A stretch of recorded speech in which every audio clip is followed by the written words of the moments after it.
Um, well, good day. Happy December.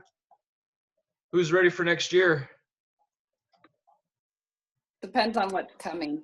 Let's be honest. Let's prepare for worse than what we experienced in 2020. How about that? Okay. If it's better, then it just makes it all that much better, right? Right. Well, I think as a group, we're doing great. We'll finish the year right around 120 million as a group. So we're doing great on that front. We got 10 million lined up for December. We closed almost 14 million in November. We've got quite a bit lined up already for January and February. How's everybody feeling about their business? Good, bad? Good. Good? I'm Good. happy. I have two listings, a listing for January and hopefully one for February or March. Not a lot for most people, but for me, it's just right. Well, hey, let's be honest. If we close 12 deals in the year, we're making six figures is really the goal, right? Right. That's one a month. So, I mean, that's not backbreaking. That's not overwhelming. The biggest challenge is finding the 12, right? Mm-hmm. Right. If we got 12 that closed, how many did we have that didn't close? I'd say probably another 12. I wish I closed all my deals.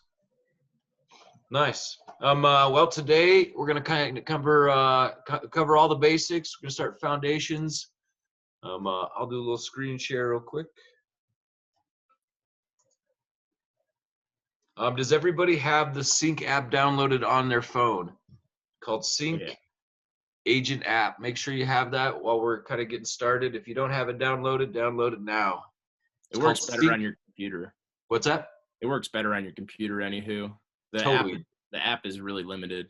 Well, there's a couple things that I want to use the app for, throughout our conversation today. But if we have it, it's a great tool for one specific purpose, and I'll touch base on it. But Mario, I like the point though is using the desktop version of Sync definitely makes it a lot easier.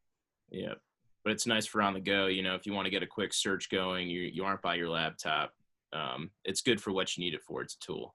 And that's exactly it. It's a great tool. If I was to say anything, it's the great place to do lead capturing. If we get a referral, we got Thomas coming in. If we get a referral, what's the easiest place to put it? Right inside that app. If you get a name and contact from sitting at the bar, which you can't do, I guess, right now, great place to add it. So let's download that. It's called Sync, C-I-N-C for agents. Good morning, Thomas.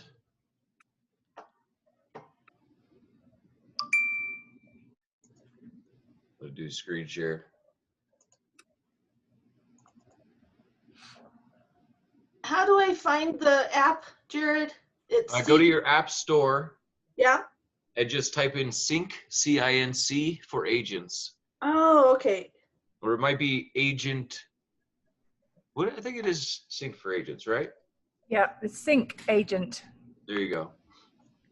Sync Agent. It looks like that. That's kind of a bad. The little blue one. Sync Agent. Here we go. Right off the bat. This is what I aim to cover, I guess, for today. Got one more person coming in. We're gonna do agent intros. Anybody new to the group? Yeah, we got a couple new faces. I'll start with CC. Everybody say hi to CC. Hi guys. Hello, CC. Welcome, Hi. CC. Thank you. Most everybody else has been here except for we got. Who else do we got on here? I haven't found you yet. Where you at, Blake? Blake still with us? I'm here. Here he is. Blake's with us. He's joining us today. Nicole officially passed her test and application in with the state. Congrats, Nicole. Thank you. One step closer, right? Jenny's officially has her license all completed, application with the state, so she's one step closer. Congratulations. Right. Thomas is still sitting there with his little hat on, looking pretty as always. Company intro, we'll go over a little bit about the company. Technology overview, I think that's one of the biggest pieces. I think the technology that we use and have helps keep us streamlined and simple. The 4 Titan business pillars, I think this is something that, I think I've been working on trying to simplify what it is that we could do within our day, within our weeks, and then within our months to ensure that we're kind of staying in our lane, participating in the industry, generating new leads, working our sphere of influence, but obviously maintaining all of our follow-up practices. I guess here's what I said about it is know why, where, and how you're finding success and maybe why you're not. I think if you cover these 4 business pillars, you end up kind of getting your whole business covered. Last part would be why other agents fail and why you'll continue to succeed. I like reminding myself, I think what I need to do in each day, I think to make sure that I'm kind of, capitalizing on the day, but really we know that today's effort pays us in how many days from today. Anybody give me a number? If I work today, set an appointment today, when can I usually anticipate closing that deal? 30 days. Oh shit, I'm gonna say 90 to 3 years, right? I think that's the thing. Follow-up's huge with this industry and especially our business. As far as it goes for us as a group, we started in 2018. Year 1, we ended with 41 transactions, 15 million in business. I would say a great year for year 1. We were only open for about 6 months of that year. 2019 was our first full year as a group. 151 transactions, 56 million. Get my little pointer. 56 million in gross home sales. 2020, this year, best year ever. We'll finish around 271 transactions. We're at 269 right now. So we're right at what I was anticipating, about 120 million in gross home sales, which I think this is the best part. As a group, we're sharing around 3 million in income for 2020. Does that mean one of us made the 3 million? No, that means we shared the 3 million between all of us. I think that's a great accomplishment for us as a group. Here we go as far as technology. Real simple, straightforward company website, TitanOneRealty.com. I think our mobile app, Titan One Realty mobile app, if you don't have that downloaded, I'd download that as well. Let me show it to you real quick. I think the best features is it has access to our Facebook page. Great way for everybody to stay connected, share tips, tricks, ask questions. We have something coming up in the near future. I did a partnership. Has everybody or anybody had any experience with a bridge loan? Most of the time I use First Bank for bridge loans, but does anybody have experience with a bridge loan? Can anybody describe how they work? Anybody? Somebody? How's a bridge loan work? You just had one. I do them all the time, to be honest. And I got another one coming up. Is it, it's basically a loan for your down payment or equity to purchase your new home, and then you pay it back after you sell your other one? Exactly. So it's bridging the equity is really what it means. You're bridging the equity in your existing home, and you're applying it and receiving the credit towards purchasing a new one. And the best part about it is your non-contingent purchase at that point. As far as it goes for us, I partnered up with Knock, who is a lender who actually specializes in helping people organize this, leverage their asset, their equity inside their house, but also help them transition into a new home, non-contingent. Sharing those tips using our mobile app to ask questions. Hey, I've got a situation, a scenario. Can anybody help me? I think this is a great place for it. The mobile app also includes our ability to upload or enter any of our new transactions into the system and get them over to Janelle. Thanks, Janelle, for helping us out with that part. If we have terminated files, same thing. Great place for you to update us on any terminated files. If you need to send any documents over to Janelle, you can upload them through there. But really a great resource to stay connected with the team. Agent Lead Capture app. That's the app that we were just talking about, Sync. As far as it goes for your Agent Lead Capture mobile app, the Sync app, my favorite piece is really just adding that new lead. I'm going to show it to you real quick. When I'm in the actual mobile app, it brings up my list of leads, no big deal. I've only got 11,904 leads in this database. If I click the 3 little small buttons in that top corner, gives me simple directions, add a new lead, mass text, mass email, add the new lead. If you're sitting here during our little presentation today and you think of a name that you've received, a person that you talked to, your friend, your family, somebody within your network, a new lead that you've received and you don't have it in your database, start adding them to your database as we start to go through this. Kind of like what I had just showed in my database, 11,904. Is there an opportunity for me to close a deal in my lead database? Well, I hope so. I've got 11,000 leads, right? If I have a database with 0 leads in it, what are the chances I'll close the deal? 0. So I think with me, lead acquisition is one of my priorities. Adding new leads to my pipeline and my database is imperative daily, but also working them, setting those follow-up reminders, and then sticking with them through the process. Anybody who's on the call, who's got a contract that closes soon, and how long have you had them as a client? There appears to be someone. I've got one closes on Friday. Okay, so closing on Friday, how long have you had them as a client? 60 days. Blake, you're not helping my example. I have a client that I'm putting in offer, so we're not under contract, but I've been working with them since the spring, April. Okay, April. Blake is the oddity. He's only been helping somebody for 60 days. I wish I had more of those. The one that I'm closing on Monday happens to be a referral from an appointment I went on 3 years ago. Wow. Right? So the appointment I went on 3 years ago is a listing appointment, and I've never helped him buy or sell a house. But I'm also helping another family member at this point 3 years later, and we'll be closing next week. Most every deal that I close, I've either been with them for years, or we've worked together, or you know somebody that has worked with me, in the past.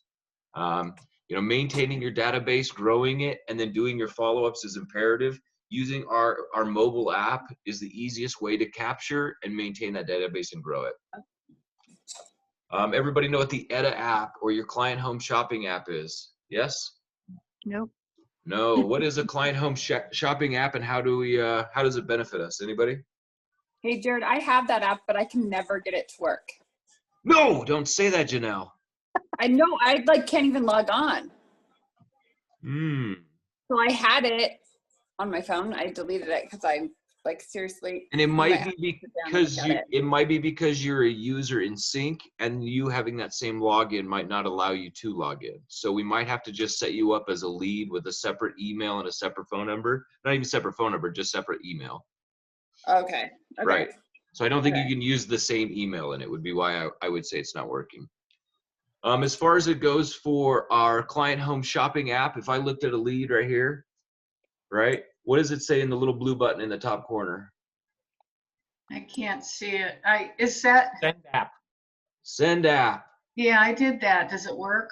I Send hope it app works. I to sent it client. to somebody. Well, I think that needs to be something that's on the phone. If I'm talking on the phone with Blake, or I'm sitting in front of Blake and I just added him to my database, and I click that button that sends app, where does it send it to? Directly to their cell phone in a text message? Is there any cost for them to use this mobile app? No. Is there benefit for them using this mobile app? And what are the benefits? Can we share them? Well, benefit for them, they have an app on their phone that they can download and check on homes, browse the market. Benefit for us, we get a list of what they're viewing, how frequently they're viewing individual properties. We're able to really pinpoint what they're looking for, and then when we find something they might not have seen, we know it'll line up with their interests. I like it. I think the number one benefit for them using the mobile app is when they're driving in neighborhoods and wish they knew how much the house was that they were looking at. How many people have clients that drive neighborhoods? They all do, right? When they're driving the neighborhood and they love that $2 million house, but they think it's $450, it sure is nice for them to have the mobile app to pull up the data. When they pull up the mobile app, they like the home and it's at a price that they can afford, they can either request a showing or add a note to you that goes directly to you, the agent. What happens if they're using Zillow's mobile app to shop for homes? Where does those leads go? They get bombarded by other agents. There you go. So sharing your client home shopping app helps keep them in your database, helps keep the communication between you, and helps avoid being poached in the future. Does poaching happen? Certainly. I'm going to tell you this, there's zero loyalty in this industry. My own brother used somebody else to buy and sell, and I'm okay with it, right? I think anything we can do to insulate ourselves is definitely beneficial. Sharing that client shopping app is one way to stay in touch. We have an open house lead capture app. This can only be used on a tablet device. It replaced basically the old fashioned, hey, I need you to sign in when you come in. My seller wants your info. No, he doesn't. No, she doesn't. I think using our mobile app is a better way of collecting leads from open houses. Does anybody know my approach for using our mobile app and how I collect leads during open houses? What's my approach? Somebody's got a little kid in the background. Yeah, sorry. Somebody's got a little baby. She's been really quiet. Hopefully it says hi. What's my approach for open houses and capturing leads? Anybody? What's your approach for open houses and capturing leads? Nobody does open houses, huh? Not anymore. Yeah. I have not done a COVID open house yet. I'm not looking forward to it. You know, Debbie Borman did one just a couple weeks ago. Had success with it. You know, as far as it goes for me, if I'm in an open house, I have one objective, and what is it? To Get leads. get at least one lead out of it. Come on, if I'm gonna sit in the house all weekend, I don't even want to sit hanging out in my own house, let alone sit hanging out in somebody else's house, right? If I'm sitting in an open house, I have one goal, and it's to capture as many leads as possible and as many opportunities to find new clients. I like using our mobile app, and all I say is hey, I don't care if you register. Does anybody have you set on a property search, and are you out shopping for homes today? Obviously they are. That's how they ended up in my open house. I say, hey, can I give you a mobile app? Would you like to know the price of homes while you're driving around today? Of course they would. Can I send you other homes that you might be interested? Of course I can. If they say no, I don't need to worry about it. If they say yes, where do I add them? I add them to my mobile app. I share that client home shopping app with them and allow them to drive the neighborhoods. If you see something you want to see, what can I do later today after I leave my open house? Schedule a showing. I can schedule a showing. Let's go look at it today, right? So I use our lead capture system to add them to my database. I set them up on a property search. I fuel them with properties that I believe they'd like to see within the day, and I work to set an appointment for later on that afternoon after I wrap up my open house. Using the technology we have allows us to communicate easier. What happens when we provide value to clients? What's the chances we end up getting them? Certainly increased. If I provide no value and I just say, hey, do you need another agent? Blake and I were talking about it yesterday. How many people know an agent around them? Shit, we know actually a dozen of them. They're on the phone with us today, right? I think agents are a dime a dozen. Providing value is one thing that separates you from others. Sharing, you know, capturing their information adds them to your database. Sharing your shopping mobile app keeps them in your database and shopping with you. So the app, Open House Lead Capture app, is a nice thing, but I think that there's better techniques with actually capturing the data. Agent branded website. I said, it said, this is your lead capture system and the best way for you to add new leads, manage conversion, and ensure you are finding closings.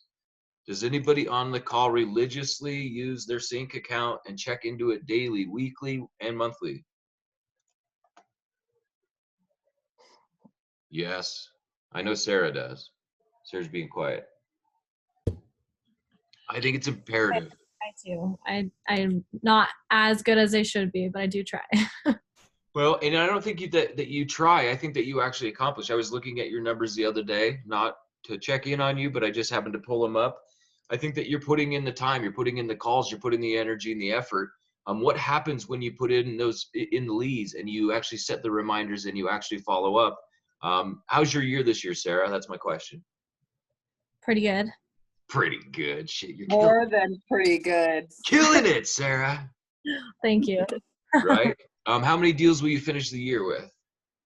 I think 28, maybe 28. How many did you close last year?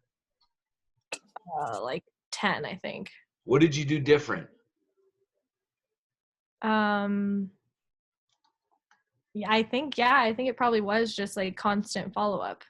Constant follow-up. And with like not only the leads, but just like I think that keeps me engaged a little bit of like, okay, I have something to do always, and then following up just ultimately with my sphere has been the biggest thing of not forgetting about anybody. Totally. And I think the follow-up piece is the biggest piece. But I think, here's what I want to highlight with what Sarah said is she's actually just participating. She's making that a responsibility in her day. Nicole, I'm going to pick on you real quick. You come from an industry where you're used to making those prospecting calls. You're used to making the follow-up calls. The sale is coming in the future, and you've been commission-based in the previous industry, right? Yep. I think you've already have a foundation of the habits that it takes. I think what Sarah's highlighting is using her agent branded website. Oh, that's nice, but she's actually using the full system. She's acquiring the leads, whether it's the referral, whether it's a new lead acquisition, whether it's the person that you met at the bar, but working the whole system is what I think, what I believe tripled Sarah's business. But Sarah's care and time is really what put in, I think what's producing the result. What's the benefit of having an agent branded website?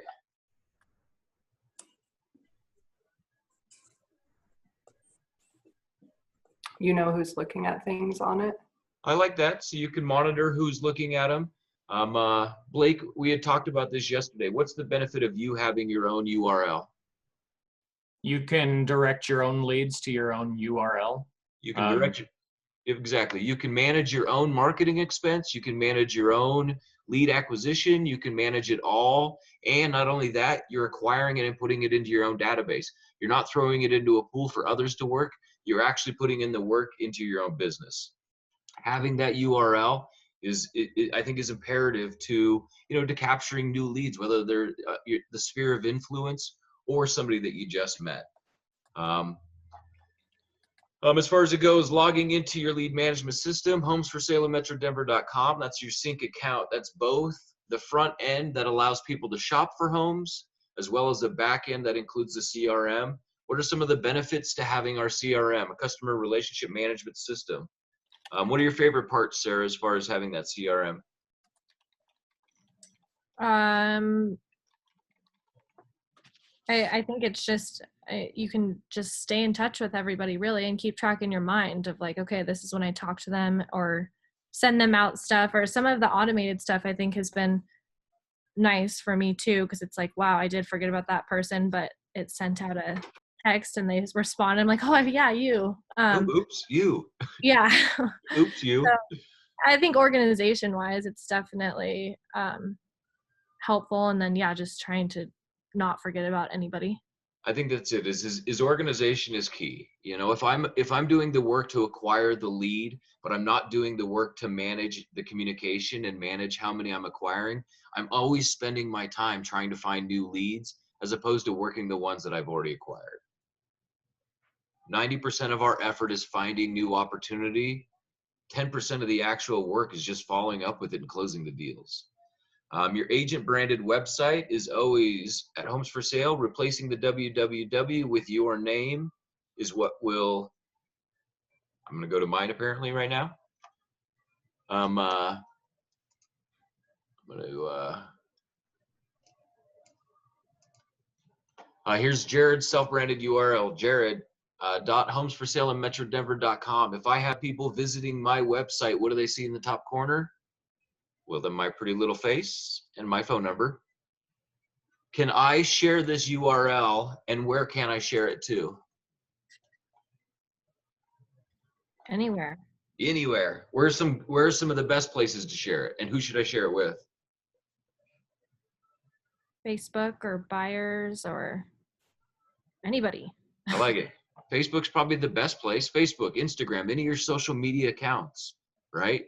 What happens if every month you made a post that only said, if you're looking to buy or sell, I'd love to set you up on a free custom property search. Click the link below and you can set it up instantly. What happens if you're in the office and you have nothing to do? You have no leads in your database. You've got 0 leads to start. I think Blake and I talked about this the other day or yesterday. If I send out messages to my friends, hey, just sitting in the office, wanted to set a property search for you, wasn't sure if you're considering buying, selling in the next year or two, love to help. Sharing that URL keeps them in your database. You're more than welcome to share my URL. They can go to my database as well. I don't mind at all. That URL I think is imperative. If you have any questions about where to find it, you don't know what's going on, you don't know how to use it, definitely let's set some time to talk.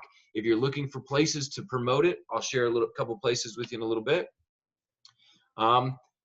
Here's kind of some of the biggest things and the most important stuff that I think that we need to focus on in each day, as well as each week and within the month.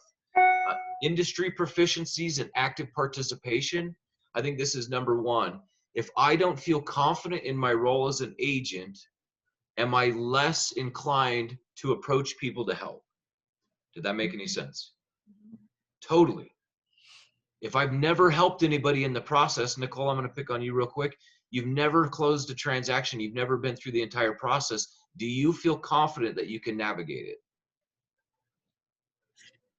The answer is yes. I was going to say, I think that's my point. Eventually. Eventually, right? You know, what's great about our network and within our group, we're all available to help each other. If there's a tip, a trick, something that you've never encountered. One thing that I love about Sarah, Sarah calls me for questions, right? Hey, I already know the answer. What do you think?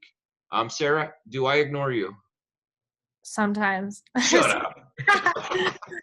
No, hardly ever. No. Hardly ever. You know, I think the reason Sarah's finding more success than some is she's not afraid to ask questions. She's not afraid to talk scenarios, talk strategy, but that just isn't limited to me. Our entire group is available for it. Our Facebook group is available for it. Proficiencies within the industry, I think is imperative. The more information that I had, I spent my first couple of years learning. I couldn't take enough classes.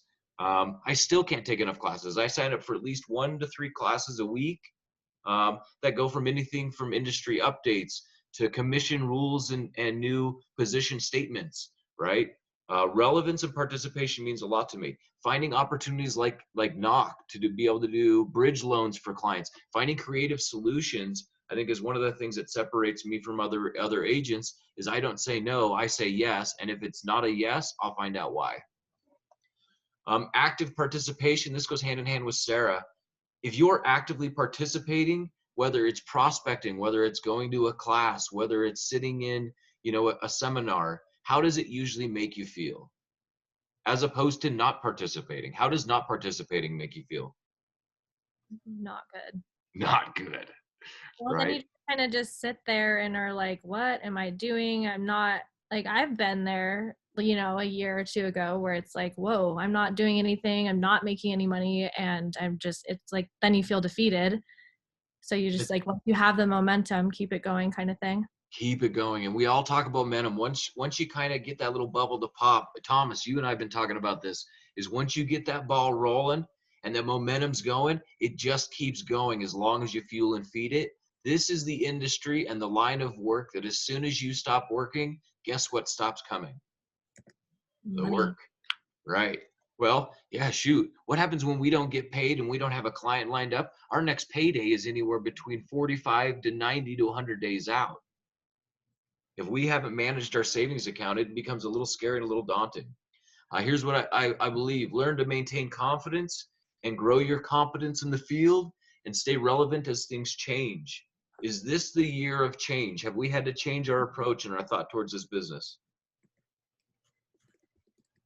Absolutely. Absolutely. Has our market changed or shifted enough that we should be worried? I don't think so. I think we're going to sell more than 65,000 homes this year, and I'll bet it's closer to still 85,000 homes. Between 65 to 85,000 homes, I think we're going to be all right. I only need to find a dozen to 3 dozen of them. I'm going to do it. What are you doing to grow your knowledge and experience? Should this be something we focus on each week? Sarah, do you still take any continuing ed classes, obviously, but do you spend any time looking for new areas to learn? Yeah, definitely. Actually, this week I just set up, I mean, they're all webinars, of course, now, but yeah, it just makes me feel like there's always something to learn, like on signing a contract or title or whatever. So anytime the title companies send out an email, or at least put it on my calendar, and if I can't make it, I can't make it, but at least I you signed up. Fill the days. Yeah. And Right. if I can, of course I will, because you usually learn something, even if it's something that seems like you might know it, there's always something good. Totally. Well, and Sarah, you took this with me last month. So you showing back up today, obviously is, I think a testament to your business, but also you trying to learn. Yep. Referral networking and sphere of influence. I would say that the second most important pillar. Can we count on referrals? Yes or no? No. Do we know when they're going to show up? Yes or no? Can we in 2021 count on a certain level of income from these referrals or a sphere of influence? No. I think learn to identify, understand, and connect with your referral network around you. And what are you doing to connect with your greatest asset is one of the biggest questions. Who has reluctance with connecting with their sphere of influence? I'm going to say I do. I'm the guy that doesn't like self-promoting. I'd rather that, and if any of us are Facebook friends, you see how often I post and how frequently it's about real estate. It's probably never, right? I would say most of my friends probably think I'm unemployed. Just kidding. I don't either. I don't do Facebook postings for real estate. And I have to challenge myself and all of us to see the benefit from incorporating those small elements into our social media, display. I mean, there's a difference between saying that you're available to help and selflessly promoting yourself. So I got to challenge myself to be better at it, but I'd also challenge each of us to incorporate into our actual campaign. Referral networking in a sphere of influence is our greatest asset, and it's what separates us from most agents. If you don't want to be doing this for decades and still working to generate leads and still convert them, referral networking and working your sphere of influence is the easiest way to participate. Here's a question I think you got to ask yourself. Are you receiving referrals from the clients that you've closed in the past? And are you maintaining correspondence with those individuals and still receiving the referrals from them? And if you're not, I think that's the number one opportunity for any of us. And that's to set up a follow-up campaign, for this particular network and our sphere of influence. Does anybody have anything that they do or have done that's beneficial or helpful in their referral networking or working their sphere of influence? Anybody? I take the easy route because I'm lazy. I admit I'm lazy, people. Sorry, I just am, because I'm a lot older than pretty much everybody here. But I still use stay in touch postcards once a month, and that I don't have, that's totally hands off. It's all done for me. I pick out the content and the company sends out a once a month fun postcard. And I have gotten people say, I love that you stay in touch with me. Your postcards are fun. I have gone into some of my clients' homes and I see them on the refrigerator. Whether they work or not, I don't know, but it's an easy way to at least do something. Sure. What company is that with? I use Unique Litho, and they're wonderful, and they're not expensive. What's the cost? Well, I only send out to probably maybe 40 to 50 people. Not that many really. I mean, I don't have a 200 person, whatever. Database, and right? So it's like about $50 a month. There you go. So about $1 a piece. Yeah, but beautiful postcards, relevant content. In fact, they had to scramble to do COVID content. And they did a really good job with that because all of a sudden, you know, the whole world stopped in March. So we had to, you know, kind of rethink content. And so, yeah, I highly recommend Unique Litho. Unique Litho. There's another one, I cannot recall the name of it. They send out once a month, and it also includes local discounts or coupons. Does anybody remember what that one's called? Boomerang. Boomerang, there you go. And I want to say it's around 35 to 50 cents a piece. Yeah, Or 50 cents. 50 cents a piece. So very similar as well. Send out content, send out something that's local and intriguing to the person that's receiving it. I like the fact that Andrea is setting herself up with a passive way to stay in touch, but also it reminds everybody that she's still participating in the industry. Next pillar, I think most important, lead generation and marketing exposure. What are you doing to generate new leads daily? And are you taking advantage of the marketing opportunities around you? What's your marketing strategy? I've included 50 different places that you can actually promote yourself, market your self-branded website. Lead generation is probably the biggest task that we have, our only responsibility and our greatest obligation. If I'm acquiring new leads and I have a follow-up plan, it becomes easier when I can't count on the referral network and sphere of influence. I can count on these usually, and then this becomes my cherries on top. This is our cake. Our sphere of influence and referral networking becomes the cherries, becomes the savings account, becomes those vacation funds, becomes, you know, all the money that you didn't know you were getting. Last little part, last pillar, I believe that's one of the most important pieces is that actual follow-up prospecting and lead conversion. 90% of your business is cultivated from your follow-up activities, and statistically 50% of leads never receive contact or follow-up. If 50% of people aren't getting follow-up and you happen to be the one that follows up, what do you end up acquiring?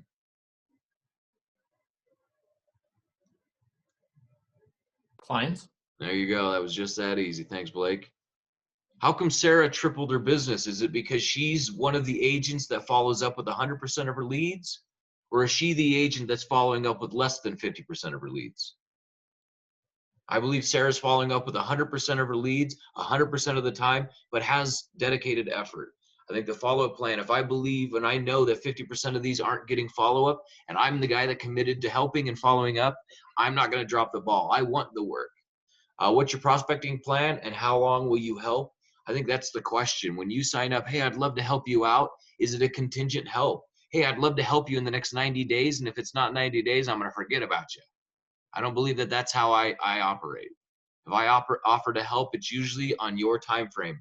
Everybody knows who Ed and Bonnie is. Anybody know Ed and Bonnie? Mm-hmm. Right? Still working with them. Still shopping. It's only been 3 years. No big deal. Right? We might get them one day. I didn't sign up to help Ed and Bonnie to give up on them now. I haven't showed them for 3 years to stop showing them now. Do I believe that they'll ever buy? Probably not. Do I believe I'll get referrals and more cakes? Probably, right? But I think that it's a non-contingent support. Let's shift into breaking this down. Industry proficiencies and active participation. Here's some questions. I'm going to email this out to the group after today, but I'd answer some of these questions. Do you feel confident in the industry and your role as a licensed agent? Do you wish you knew more and could help your clients better? I think that's a good one. Do you feel like you are actively participating in the industry and actively participating in your personal life? I think that's a huge one. Sometimes us not participating in our personal life leads to us not feeling well and participating in our professional life. Are you reaching your goals and accomplishing the tasks needed? Are you setting a plan each day and working it tomorrow? Or are you waking up today with no plan, getting through the day and waking up tomorrow with no plan? Are you accomplishing the tasks that are needed? Focus on growing your competence in the industry, and you'll unavoidably grow your confidence in your role and ability. Remember, participation is the only thing that leads to success. Tracking, measuring, and adjusting your activities along the way will only reduce the effort needed to achieve the same task. I said this. Whoa. Consider these things for industry proficiencies and active participation. We've got CE classes and industry updates, contracts, tips, tricks, field techniques, and that secure contracts and closings, niche markets, specialties that make you stand out from your peers. Is there anybody that wants to try a new niche or a specialty within this next year, 2021? I heard that, Darla. Anybody want to try something different for 2021? Yes. Say it. I don't know. But you want to try something. Yes. Well, hopefully we come up with that dare to be great idea, right? Building classes, hobbies, trainings, and seminars. How imperative and important is it for us to be personally engaged in our life?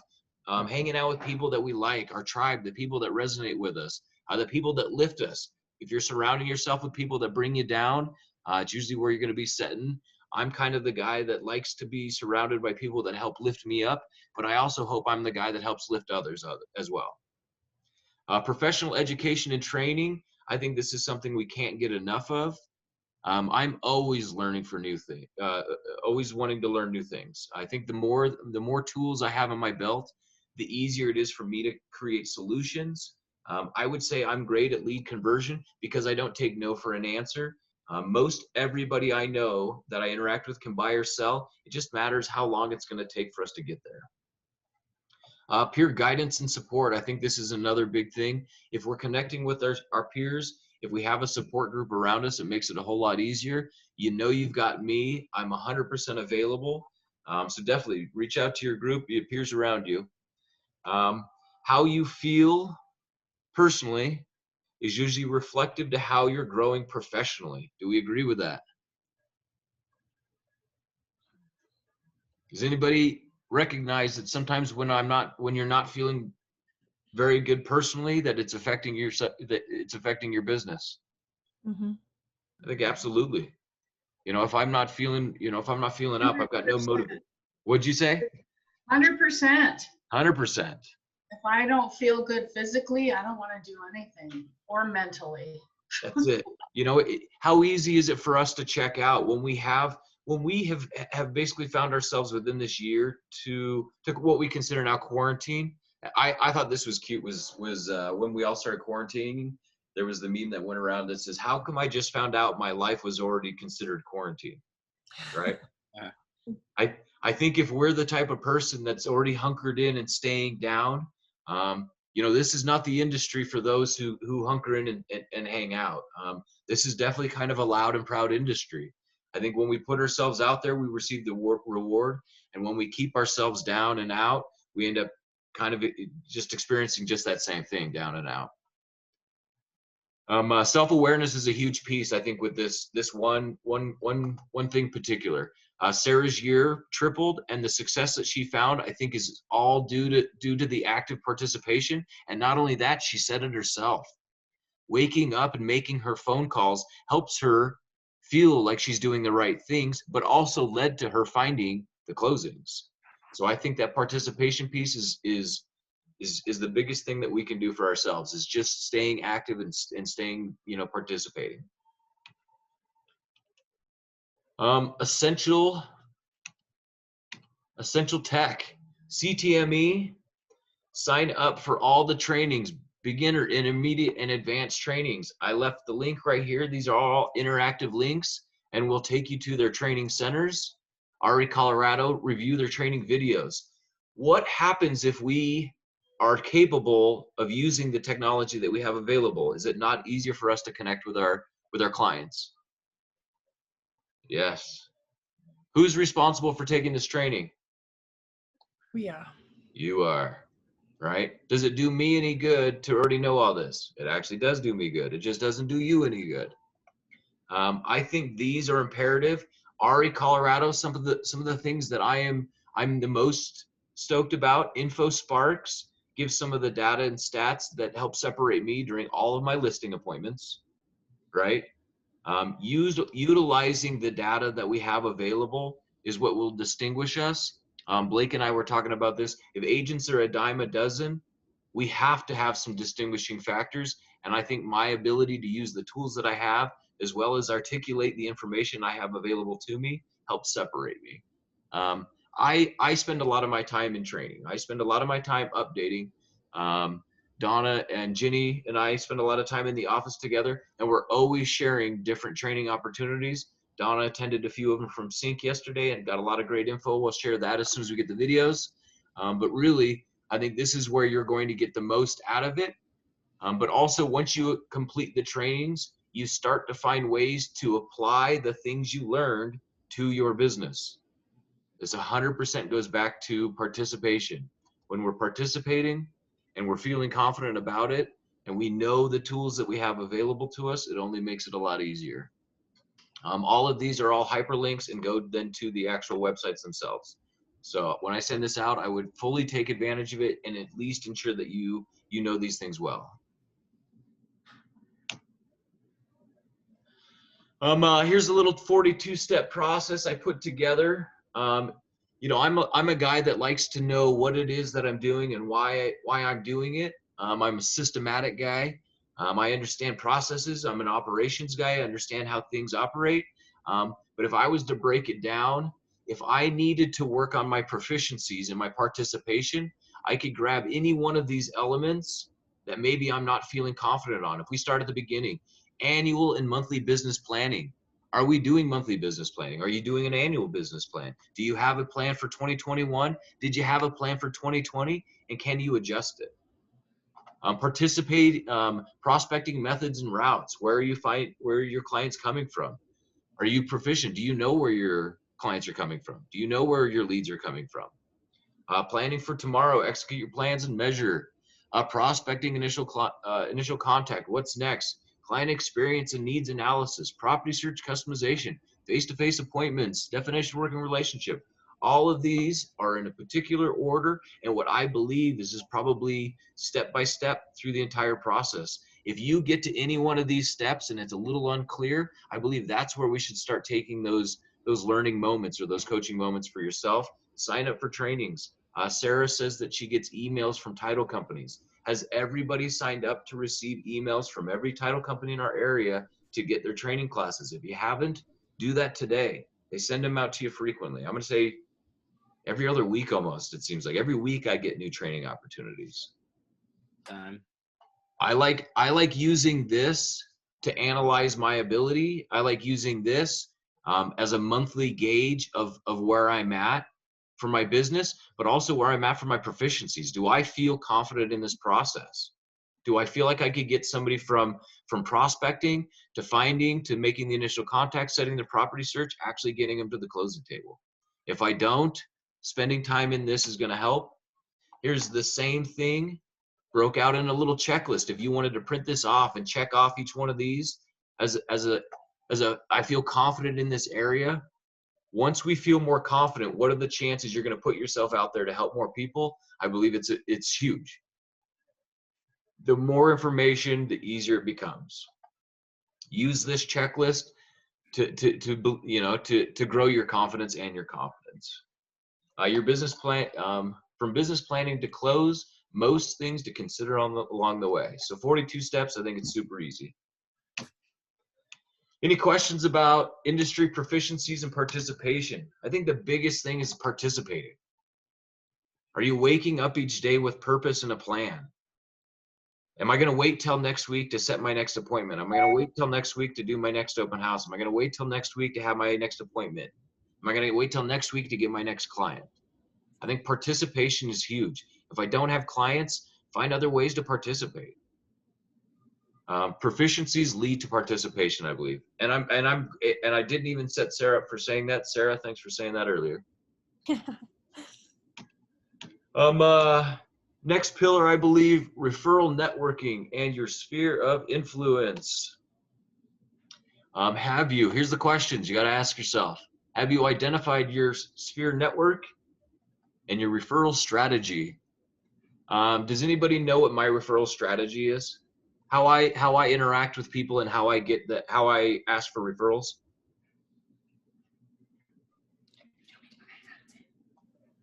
I'll give you a hint. Just ask.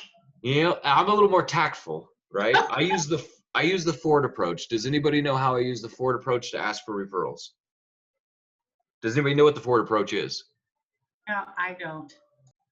It's family, occupation, recreation, and dreams. FORD. Family, occupation, recreation, and dreams.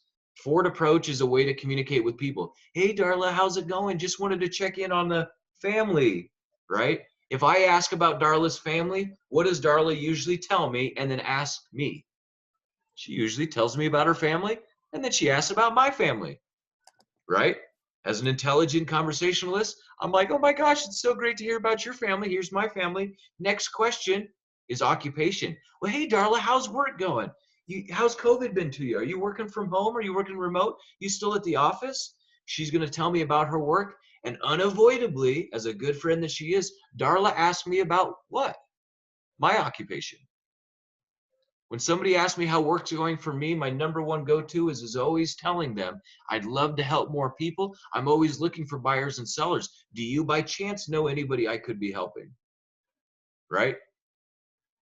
Next question would be recreation and dreams. I could hit either one of those, but if I use that Ford approach, family, occupation, recreation, and dreams, I can usually navigate the conversation. It's one that somebody feels reciprocated. Hey, they ask me questions, but usually somebody will ask me as well. I'm a little bit more strategic with asking for referrals, but I think that that's what my referral strategy is. If you don't have one, I think it's imperative that you work on one, but I also have identified where my sphere network is. Does anybody else have a referral strategy? Work on it. Do you understand what your network wants and needs from you? Their licensed agent. Do we understand what our network wants? You know, if I was to be honest, most everybody only wants one thing, and they want to look at properties. Does anybody actually care that I'm a real estate agent? Yes or no? No. Does anybody actually believe that I can help them any more than they can help themselves? Probably not. Not until we've talked, usually, right? Look, they want to be online all day long looking at homes. They just want to look. So if I was to know or understand what my network wants and needs, it usually boils down to something super simple as just a property search. They just want to see what homes are in the areas that they want them, at the price that they want to see them, and I've identified it. Usually they don't want anything else from me until they start realizing, once we get in the process, that there's a lot of things that I help protect them from, as well as a lot of things that I advocate for along the way. Do you have an action plan to connect with your referral network around you? I think that that's huge. I mean, if I'm wanting to, you know, I like Andrea's approach. Her referral network around her, the easiest way for her to stay connected is through that postcard. How much effort does it take for Andrea to send out that postcard? Zero. It only takes money. All the effort's placed onto the company. Having an action plan to stay connected with your referral network is imperative. As far as it goes for closed clients, all my buyers, how do I stay in touch with my buyers? Does anybody know? You just closed on your house. What's the easiest way for me to stay in touch with you monthly? Besides calling you, what's the item of value I give them each month? Sending them their home's value. Yeah, I love it, Mario, right? And where's that at? And what's it in? Realist. It is in Ari, Colorado. Where is my Yeah, Ari, Colorado? but is it in the Realist app? Right here. It's an eProperty Watch. Right. eProperty Watch. That's a good one. If I close the deal, as soon as I close them, I set them up on an eProperty Watch. And what do they receive from me every month from that eProperty Watch? Updated value, and plus a lot of other kind of cool information. The whole email is really nice. Absolutely. They receive a lot of stats about their specific house, the actual appreciation of their home, alongside stats and specifics about the community and the neighborhood that they're in. Me setting them up on an eProperty Watch is free, as well as sends them an update every month. But then if I want to call or contact them, what do I call with?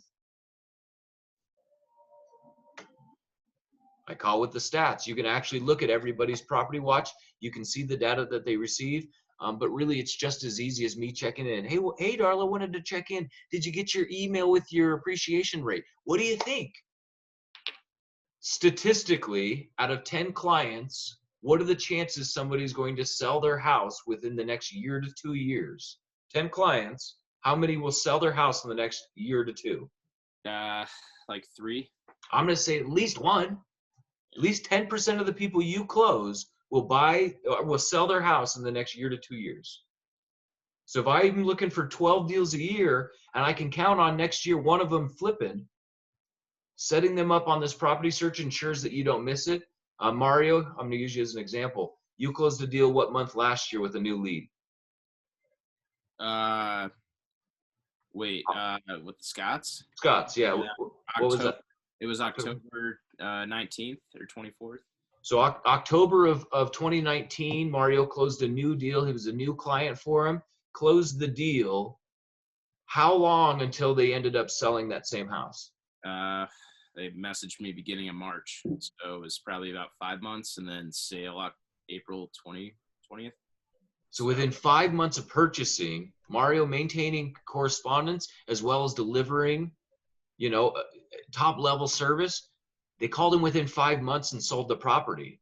They sold the property in April. What did they do after they sold the property, Mario? They bought another one. Well, hello. Yeah. And when did they buy that other property? Right after, so it closed beginning of May. So within 8 months from one client, you closed how many deals? 3. 3 deals. He's actively searching for a vacation home right now, and that started in July. We're in 4. We've closed 3 deals from them, and we're working on the 4th deal within a year from one client. That's Right. unusual, though. For me, the average is about 4 years Well, when they're so- ready to move again. You know what I mean? Well, and I think that's where it's an unknown. Here's the thing. Did Mario sell him a house in October knowing that the family member would pass away and nobody wanted to be in the house anymore and that they were going to be transitioning? No. All unforeseen circumstances and things that they didn't know. I'm going to pick on Janelle real quick. Janelle, you're closing a deal that closes, I think this week, you said tomorrow. Are you there with me? I think she stepped off. Janelle's closing. No, she's here. When did they purchase the home that they're selling? Okay, so they purchased in April, Okay. and we close on their list by tomorrow for both of them. Yeah, So they purchased in April of what year? this year. April of This year. 2020, Yeah. right? And they jokingly were like, yeah, well, if we don't like this house, we'll just call you next year. Sick. So I think that's where it's imperative for us to connect with that referral network. The referrals don't just go to other friends and family member. It sticks within them. Statistically, if I can gather another couple closings just from the people I've already closed, I'm setting up my future for sure, right? The closing that I have coming up this next Monday was a listing appointment I had more than 3 years ago. The listing appointment I had 3 years ago was the Cantor family. I helped their daughter and their son-in-law buy. I helped their daughter and son-in-law sell. I helped their daughter and son-in-law buy again. And then that son-in-law gave me his parents that I'll close next week. So I've closed 4 deals from a listing appointment that I've never closed a deal from. But I've closed 4 deals over the last 3 years. I think that's where connecting with that referral network and the sphere of influence is what keeps us in the industry. Participation is huge. What can we do to stand out, educate, and connect with our greatest asset? I think that's something you have to ask yourself. What helps you stand out? What separates you from your peers? What makes you different than anybody else? If you can't articulate it, do you believe that they will receive it? Nope. I think the reason I can share it is the reason that they believe it. Word of mouth is the easiest way for us to grow our business and the most difficult source of business to count on. Can we count on referrals? Say it all the time. No. But I promise I'm going to get a handful of them within the year. And most all of my business is all referrals. I also just don't know when it's coming. I got a referral yesterday from a friend that I've had for many years. but it's also $3 million worth of business. She does wallpaper for luxury homes. Yes, people still do wallpaper, right? But I'll end up getting $3 million worth of business, and it just came from a referral yesterday. Stay engaged with your closest network, provide value, and don't be afraid to ask for the business. Is anybody out there afraid to ask for the business? No. I used to be. No. I used to be until I realized that if I don't ask for it, Sarah's going to ask for it. I don't need Sarah closing all my clients. She's already closing all hers. You might get a referral that way. You know, you might not be able to work for them, but then they think about you, you know, in the future. Yeah. Not if Sarah helps them. Then they forget all about me. Then all of a sudden Sarah's picture's on their refrigerator. Referral networking and sphere of influence. Consider these things and find ways to stay connected. Past network, friends, family, and previous clients. Present network, your tribe, your hobby network, your peer group. You know, I'm going to use Mario as an example. Mario, you have a huge peer group. It's both in the music industry and in the gems and jewelry. Yep. How many leads? How many referrals did you receive just from that group within this year? It's almost all my transactions. There you go. Yeah, and I've got 3 active buyers right now. One from the gem community we met at the gem show, cash buyer, and then 2 other from the music community that just got pre-approved. So, and what are you doing to connect with your tribe and your group? A lot of Facebook, and I just keep up, you know, socially on text and call. There you go. Kind of got like, you know, my little outline of who I might think might buy something, when they might buy something. Yeah, it's really just keeping track of your sphere and knowing who has the potential to bring business to you.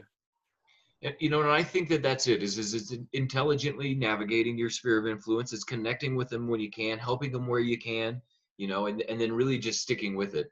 I would say most of the people that you closed and that you're working with now, you've had them in your database for more than 6 months to a year. Yeah, a good amount of time. The 2 buyers right now, I mean, I've been talking to them since I started in real estate 2 years ago. So there you go. There you go. Hanging in there. It's not a matter of now, but just a matter of when. Right. Future network. Where's your next referral opportunity or vision for your business? Start taking strides in the direction you envision for your future. Commercial, fix and flips, divorce, etc. Darla said she wants to incorporate a new element to her business. Does anybody else want to incorporate new elements? What's that future network look like? What does that future business look like?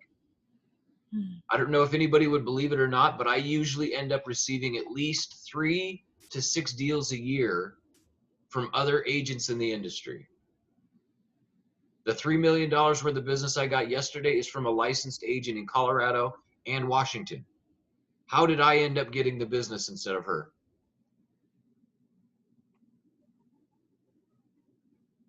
Are you talking about an out-of-state referral? No, I think I'm challenging us to think about what it is that you know, what network do we want to participate in? Where do we want to find our next business? Where do we want to find, you know, our next niche? Does anybody want to get into commercial real estate? I think there's going to be a lot of empty office buildings Sounds like a for nightmare. a long time. Yeah. I think I might agree with that one. I want to take my past life with horses, training and teaching to the equestrian properties, and I'd love to go for the luxury horse properties eventually, but anything with the equestrian theme, because I've got a lot of experience with that line of people and work. So I think that would be something I could offer. I'm also really interested in new homes because we seem to be running out of inventory, and it would be fun to learn about finding new home buyers and more about that. There you go. If anybody's closed a new construction, it couldn't get easier, right? I take new builds any day. I like that. Cece's considering something that's within her network and within her tribe. She's a part of the equestrian community, right? What's the average price point for any horse property? At least $1 million. 1+, Yeah. right? I think working that niche finding a way to put yourself in that, creating marketing, using your self-branded URL and putting yourself in that arena is what's going to actually help you find them. How many do you need to get that ball rolling? One, right? I didn't have $1 million deals until I started having $1 million deals. That's huge because I had horse people, CC. I know I don't know you. And that was a challenge for me because I don't know anything about horses. So I would have totally referred that to you back in the day. Or I could help you with, I can give you some pointers with horse people any day. They are a different breed, no pun intended. Look at that. Somebody offers to give a referral. Somebody says, instead of giving me the referral, I'll just help you with it. That's what I was thinking. That's pretty cool. Well, and I think that that's the benefit of this group. That goes back to peer support. You know, we do need to work within our group, you know, help each other. You know, and you know, Blake and I were chatting about this yesterday as well. Blake lives up north and works around the Fort Collins, Greeley, Erie area. He was saying that he would like to refer something down into the Inglewood area. What did I tell you, Blake, when you said that? You just show me how to do it. I said, don't give it to me. I'll show you how to do it. Exactly. Right? I think us helping each other is what helps us, you know, stand out for sure. You know, future networks, I think what you have to do is identify what it is that you want to find business in and start working to that avenue. CC, great example with working towards those equestrian properties. Remember, nothing makes an impact like a handwritten card and a phone call that shares you care and can help. Send them frequently. Does anybody send out handwritten cards? Yes, I do for birthdays. Right? I wanted to say one other quick thing. I'm sorry to interrupt. No worries. I took a class which was an actual hard hat new home tour with a builder, developer. And that was so informative and so helpful. So if you ever find one of those, if you want to get into new home, you'll know everything from nails to studs to the completely finished product. So you can really speak with authority when you're talking about new homes. How did you find that, Andrea? You know, it was a few years ago. It was out in Arvada. I think it was with Layden, or I forget the home builder. But you can just go online and look, and you'll find some hard hat CE classes and tours. They're so helpful for that kind of. Okay, cool. Thanks. Yeah. You know, here's the thing about new builds is what happens if you get added to their preferred agent list? They refer you buyers. All day long. Mm. Right? They refer you buyers all day long. Right? How do you get added? That's a very good question. That is a very good question. You know, if I was to be honest, I think it's a matter of just networking at the actual offices themselves. I think that it's a matter of getting involved in the actual participation of it. Andrea brought up a good point, going on those tours and walkthroughs and then meeting the actual individuals that are involved in it. Will the sales rep that's sitting at the desk be able to add you to that list? Maybe. Depends on how long. I was thinking about, because we're running out of inventory, people that are looking for, I forget, existing homes, sometimes asking them, have they considered a new home build, and maybe taking them to do a tour or look around a model. And then I think when because I did a class on this yesterday, when the builders, the office, whatever the terminology is, sees you bringing people in, then they see that you're starting to refer them business. So then they're more likely to perhaps sit up and take notice of us as somebody. We're not just wanting something from them, but we're also trying to give them something as well. Absolutely. Absolutely. You know, it goes back to participation. It actually requires us going out and networking, participating in the industry, getting into those offices, being immersed and exposed to the things that might give us that work. Some of those people that man those trailers are not licensed agents, so that's a good in for you. Well, and they don't need to be. They're reps. They're sales reps is all they are. Yeah, they're just sales reps. So you have the power. You go in there. Well, and if I was to be honest, you know, I mean, just stopping in and having the casual conversation, gathering information about the community and asking, you know, I'm a guy that doesn't mind asking. right? If I'm already in the sales office, I have no problem asking, well, hey, what are the chances I could get on a preferred agent list with you guys, right? Oh shit, I don't handle that. Ben handles that. Great, let me talk to Ben, right? We have to ask for the business. Here's the last little thing I put on here for referral networking sphere of influence. It says the number of referrals you receive each year is reflective to the amount of effort or care you share with your sphere of influence. Stay engaged and ask for the business. If you are not receiving referrals, there's a reason why.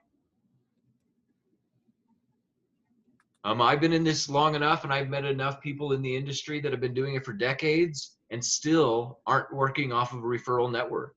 They're still having to generate leads and convert leads because they're not receiving the referrals.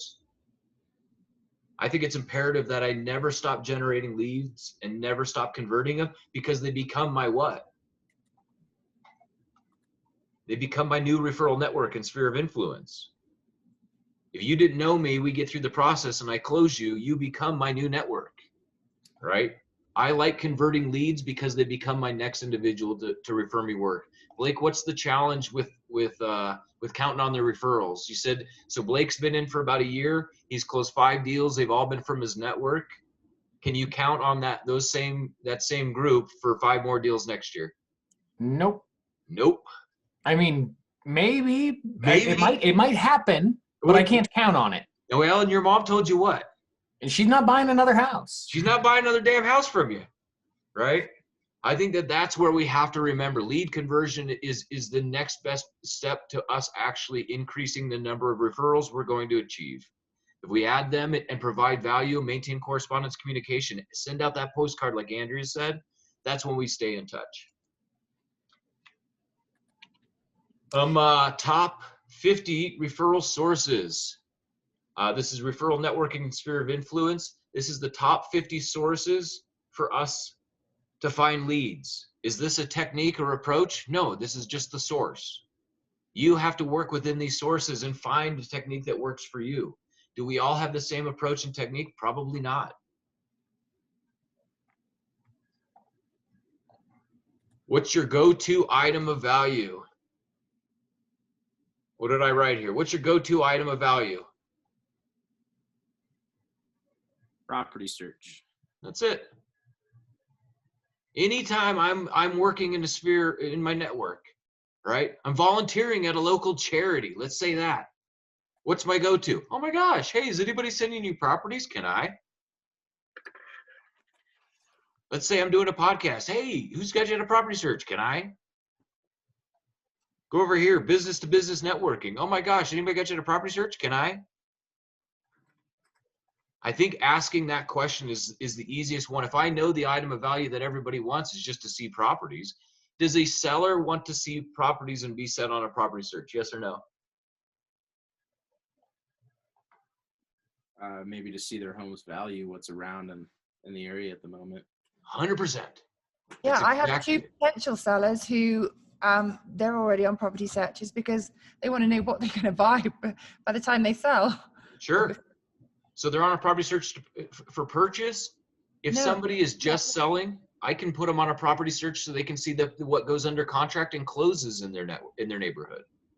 So everybody wants to see properties, whether or not they know it. Oh, hey, can I set you on a property search? No, I just want to sell my house. Well, great. That's exactly why I want to set you up, so you can see the homes that sell and go under contract in your neighborhood. You can see the price and quality of the home that's being sold. Would that benefit you? Of course it would. Create and share engaging videos, host a giveaway, create a competition or fundraising event, create your own social media group, friend request or invite 10 plus people daily, create how-to helpful videos. Mario, you were finding, I think, success from blogging, but I think most of it was just relevant participation more than anything. Yeah, just stay active and posting something to have, depth to my brand. Totally. Mario blogging provided value to those who read it and received it, but also for those who didn't read it or receive it, still notice that he's still participating. He's creating content. Create an ebook, give them away, host a real estate webinar, create and promote local content, Start a meetup group, send out monthly newsletters. All of these are sources for us to stay connected with our referral network, grow our sphere of influence, and find new deals. What's the item of value? The easy go-to item of value is just setting them up on a property search. Don't complicate it, keep it simple. Keep it simple, stupid. Stupid. Any questions about referral source, sphere of influence, and working your network? Anybody have any tips, tricks, any advice? I learned a good little thing that has really helped me. It's actually got me a couple of really good leads. Is to go through your phone book, and I just, instead of just texting, I will send a little video text. So sometimes I will go on Facebook and stalk these people and see what's going on in their lives. So, you know, somebody's just got married, hey, congratulations. Somebody's had a new baby granddaughter or whatever, or they post they've lost a pet or something like that, and I'll just reach out with a quick video text. And I have had so many lovely replies saying that they really appreciated. And then once you get over the horror of being on video, once you realize that, you know what, this is what I look like, so suck it up, Cece, then, you know, it's not quite so bad. And the wonderful thing is you can record it on your phone. You don't have to go live. You can record it on your phone. You can look at it and do a quick take. But once you get it down, it takes like just a few seconds to do, hit send. And I have actually, I confess, slipped out of it because I like thinking about changing companies and different things. I have got a bit lax with that, but it's something I'm going to definitely get back to because people just seem to love it, which is just nuts. It's just a bit more personalized. Totally love it. And why do people appreciate receiving a video correspondence? More personal. Totally. They can see your genuine inflections, your care, your kindness, your personality, your voice, your demeanor, right?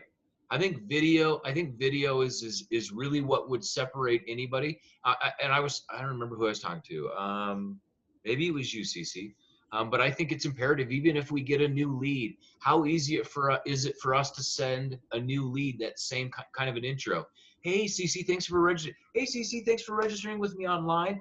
I'd love to reach out and connect with you. Set a property search that only provides the properties that you want to see. Let me know when you're available. Right? Sending out that, I think, is imperative. Following up through the process, through the whole transaction process. So I have to tell you guys, I've only done 3 transactions, and two of them was, my first ones were listings, and I used this really following up, good communication, keeping this guy you know, up to speed the whole way. And I'd send him a lot of video texts, and he wrote me a fabulous review saying that I was one of the most professional real estate agents and blah, blah, blah, blah, blah. And I'm thinking, oh, I'm such a faker. But you know what?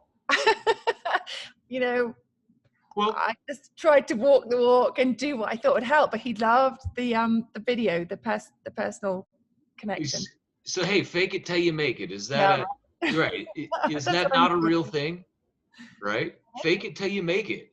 Yeah. You know, I think that goes back to confidence and competence. If I don't have competence because I haven't done it yet, I have to make up with it for what? With what? Confidence. Yeah. Confidence. Bye, Nicole. Have a great day. Yeah, I love it. I think that we have to put ourselves out there. Video messaging is what would separate you and what will distinguish you for sure. I also believe making those phone calls and leaving voicemails is the next best step. And it's because people actually get to hear me. They decide whether or not they would ever work with me, if they'd ever hang out with me, if I'm the type of person that they'd even want around them. So I think that we have to. I think that we have to connect with them. If we could do it over video, number 1, and by phone, number 2, text and email are the least effective and some of the most passive ways for most people to opt out of communication. So I like that. Way to go, Cece. Keep it up. Let's see, what do I got? Lead generation and marketing exposure. Lead generation, marketing exposure. Here's the questions. Do you have a plan that generates new leads for you daily? Hi, guys. We're remote learning today. Sorry. Are you just done for a break? Yeah? Yeah? Do you guys need help with anything? Have fun. Here's the question. Do you have a plan that generates new leads for you daily? Are you taking advantage of the free marketing opportunities around you? Do you have an active or passive marketing strategy? What would be an active or passive marketing strategy, anyone? Or examples of such? Sponsored ads for active, and passive, sending out little like, hey, how are you doing, without actually asking for the business, hoping they present you with something. Right. So I think that there's active and passive strategies. Are we only participating in passive strategies? Are we doing a combination of both? I'm a combination of both. I like Andrea send out postcards, right? I also send out that e-property watch. It's a passive way for me to stay involved without actually asking for the business. I like Mario. He said paid for advertising. An active way, I'm going to say the naughty 4-letter word Zillow. Is Zillow an active way to receive lead gens? Can you guarantee a lead from Zillow if you pay for it? Yeah. Right. Is it a bunch of them? I don't know. Right. But you're kind of guaranteed. There's active and passive ways for marketing strategies. Do you even have a lead gen strategy is the question. Do you know where your leads are coming from is the question. I like online marketing. Does anybody know why I like online marketing? Blake and I talked about it yesterday. Consistent leads. I like consistent leads. I put money in. Leads come out. Looking. They're already looking because they found me online, right? So they're in an active mode. I like that. What else do I like about online leads? They come to my phone, right? I'm at home doing remote learning with 2 little kiddos. If I was stuck at an office, it wouldn't be as easy. But when they come to my phone, what do I need to work the lead? Nothing more than my phone. Like what Cece said, I can send a video message. I can call, make a phone call and a voice message. I think having that lead gen strategy is imperative. Whether you're connecting with your sphere, whether you're doing online marketing, whether you're door knocking, whatever that strategy is, it has to be consistent and it has to be focused on daily lead gen. Generating new leads, collecting property searches, and setting appointments is your primary responsibility. 3 things: generating new leads, collecting property searches, and setting appointments. Right? And it's kind of in that order. Hey, just got you his new lead. Hey, can I set you up on a property search? And I'd love to meet with you. The number of leads you are able to produce is directly reflected to the number of closings you can expect this year. Leads count and will only increase your odds. If I generate 1 lead a month, what's the chance I'll get 1 closing a month? Not very good. If I generate 100 leads a month, what's the chance I get 1 closing a month? Pretty good. Pretty good. You could accidentally close 1% of them. You just got to answer your phone.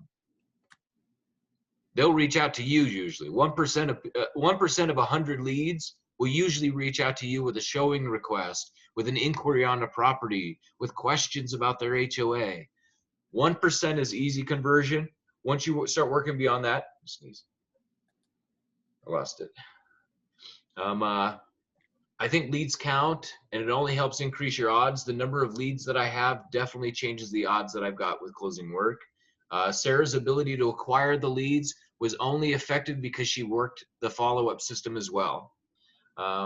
Consider these things for lead gen and marketing exposure. Finding guaranteed lead sources. What is passive lead gen?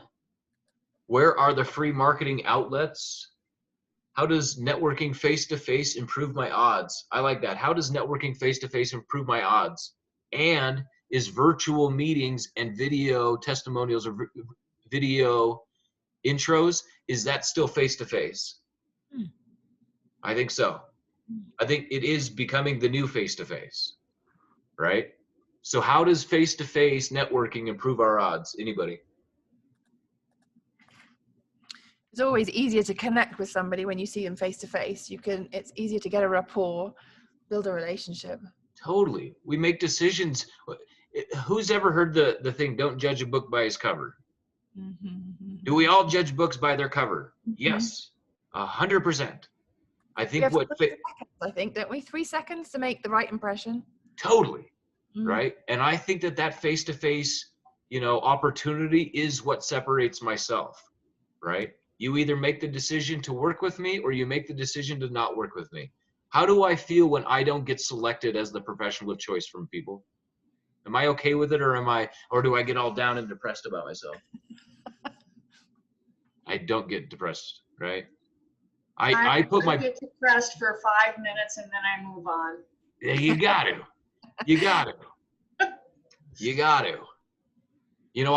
I think that's it, is face to face is really what will separate us, what will distinguish us, what allows us to realize whether or not we want to work together. Is this a dual-sided thing? Do I select you as a client and do you select me as a professional? Yes. Can I not select you as well as you not select me? Yes. I went on a listing appointment the other day. She called me that same day, and then the next day, guess what I don't want now? I don't want the listing, lady. I don't want your listing, right? I'll give up money to not work with you, right? That happens. I think that also happens on our side too. They'll decide to go with anybody else than work with us. Face-to-face at least allows us the opportunity and better odds of actually solidifying the client and closing the deal. Can I count on my referrals and sphere of influence? No, we have already decided that. Where lead gen comes to play is allowing us to actually connect with those people and work them down the pipeline. It's guaranteed work. It's things that we can count on. Don't forget lead capture system in your agent branded URL. Agent branded URL, here's where we find it. This is the easiest way for us to capture leads, and it's because it includes what information?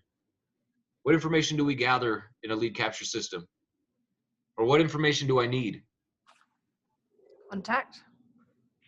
I need contact info, which includes what? Phone, email. Phone and email, that's all I need. And then next is just your name. Name, email, and phone numbers, what constitutes a lead. Me giving out a business card, is that me generating a lead? Oh my gosh, what a great conversation. I gave her my business card. Does that work? I think that falls under passive lead gen. Oh my gosh, I gave out my business card. I hope you call me. No, I'm not giving you my business card because I already have your info. I'm going to call you.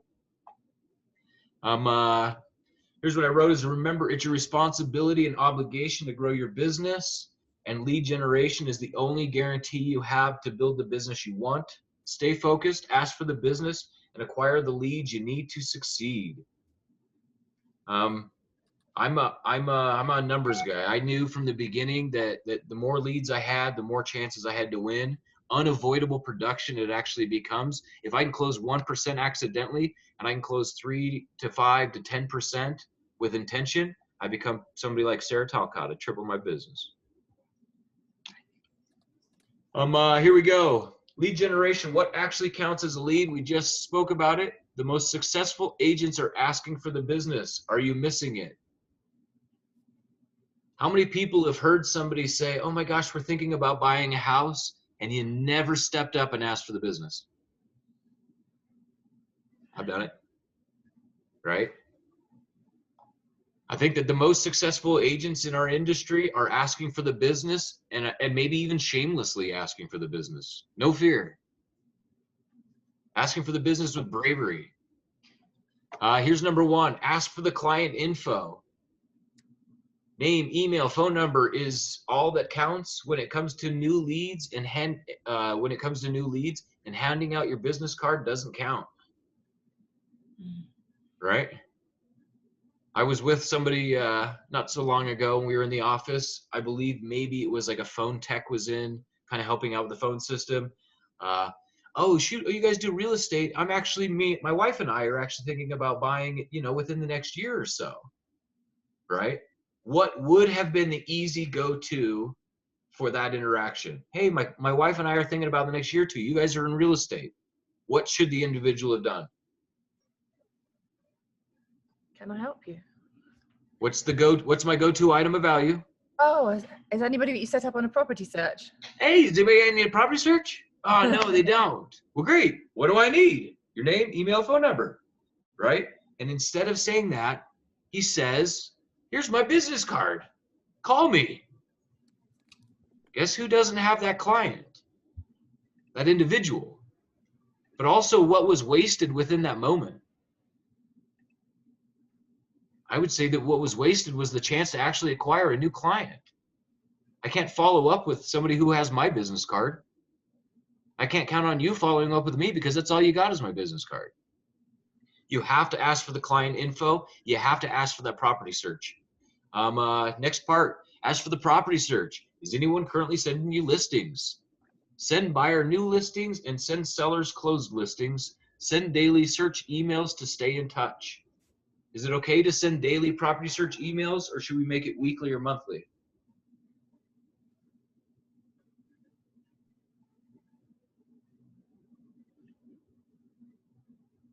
Anybody? Should we send daily emails, weekly, monthly property search? What do you think the client wants? Depends really. You could ask them. I'll say this. Don't ask them and assume they want it daily, because here's the thing. They only want one thing from us, and it's the property search, right? Does anybody like seeing properties that aren't available? Never. Does anybody like missing a property that was available? Never. Even if they're not in a position to buy, people like to see what's available. Sending them daily allows me to stay in touch with them, but then every day, guess who they get to see? This guy, right? It has my contact info. It has my pretty little face. You got to scroll past me to get to all the listings you want to look at anyway, right? Accompanied by video conferences or a phone call is usually where we end up winning. Next step would be asking for the appointment. There are 3 appointment types. What are the 3 appointment types? Seeing properties, a buyer's consultation, or a listing presentation.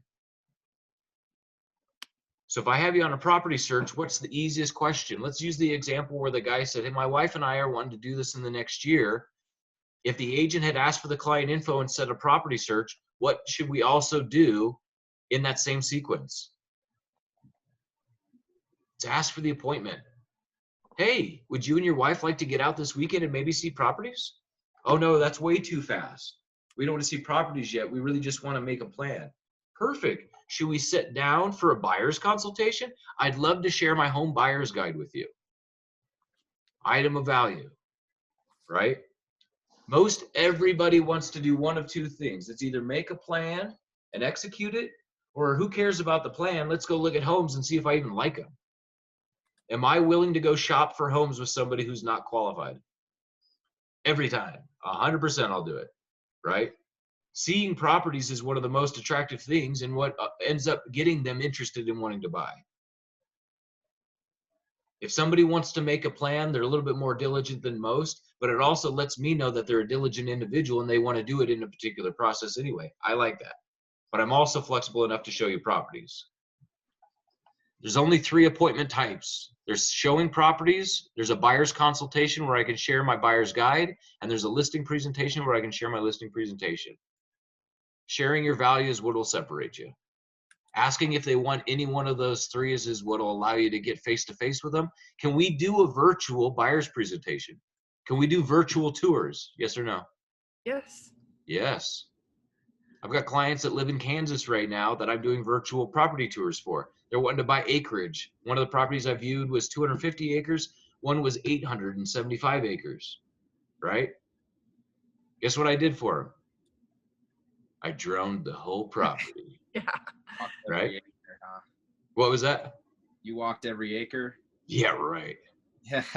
Not happening. No, I did a cute little drone video of the whole property, put cute little music in the background, but we're talking $2 to $3 million for these properties. Right. What am I willing to do to get the business? Shit, I'll do anything. Well, not anything, most anything. Virtual property searches, virtual consultations and presentations are absolutely an option these days. And I think that it's imperative that we also consider other people's safety and consideration. If I don't believe that meeting face to face is a bad thing, but I approach somebody and say, hey, Darla, I'd love to set an appointment with you. Love to do a buyer's consultation. I'm not sure if you feel comfortable face to face or if you feel more comfortable doing it virtually. Me giving that option at least shows my flexibility and willingness to do it on their terms and based on what they feel comfortable with, right? I think that we have to be prepared to do what's best for the client. Next little step is asking for the contract. Exclusive right to buy or listing agreements is the question, and is your client prepared to let you represent their best interests? Right? I like explaining the exclusive right as a client giving me permission to help them. The state requires that you understand how this works, that you understand that I have fiduciary responsibility to you, but not only that, are you prepared to allow me to represent your best interest? Do you trust me? Does anybody ask their clients that? Do you trust me? Mhm. I have. Hey, do you trust me? Shit. You say, kinda.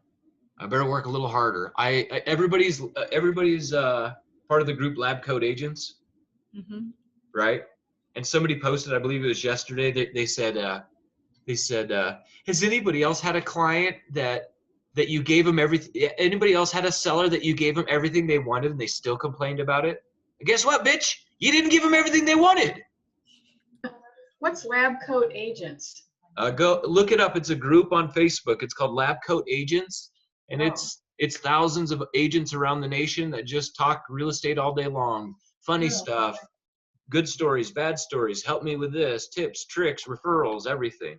I thought it was interesting though that the lady says, has anybody else had a seller that you gave them everything they want and they still complain? Well, guess what? You didn't give them what they wanted, nor do you have any clue what they want. I think that asking for the contract, understanding my clients and understanding that they trust me and that they feel that I am providing the value is where I end up receiving the referrals. Do you believe that lady that made that will ever get a referral from that client that she supposedly gave them everything they wanted? No, you didn't give them everything they wanted, right? I think it's imperative that we know what our clients want and we ask for the business, ask for every step of the way. If they give it to us, we end up unavoidably going to the closing. My first closing I ever had, we walked up to the door of the title company, day of closing. I reached for the door, and I kid you not, the wife says, Jared, I don't think we want to buy this.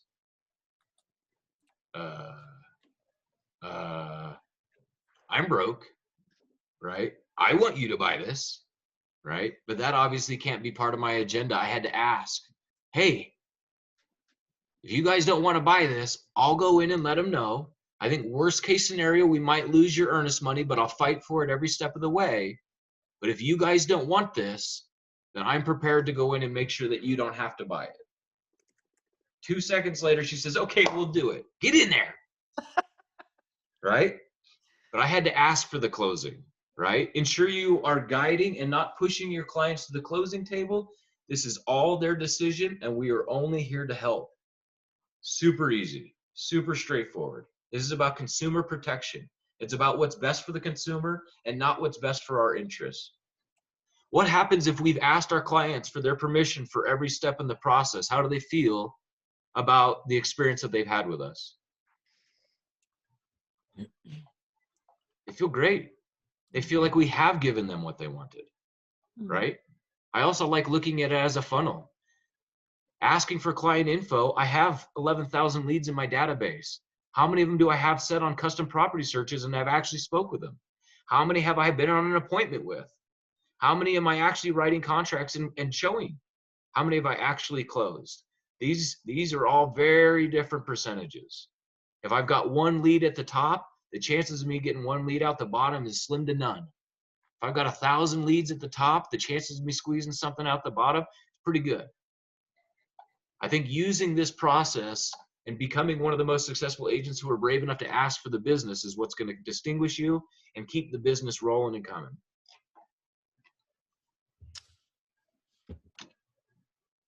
Here we go. What actually counts as a lead? The most successful agents are asking for the business. So what are you willing to ask for new clients info? So are you willing to ask for new client info? Answer is always yes. What's the best place to capture, organize, and communicate with your new leads? Anybody? Think. Your Sync app, right? Best way to capture, organize, and communicate. Sarah tripled her business, and I believe it was because of 3 things. It's because she captured the leads, whether they were referrals or other lead sources. She organized them, and she communicated with them regularly and found the ones that actually led to the closing. Tripled her business because she worked 3 simple things: capturing, organizing, communicating.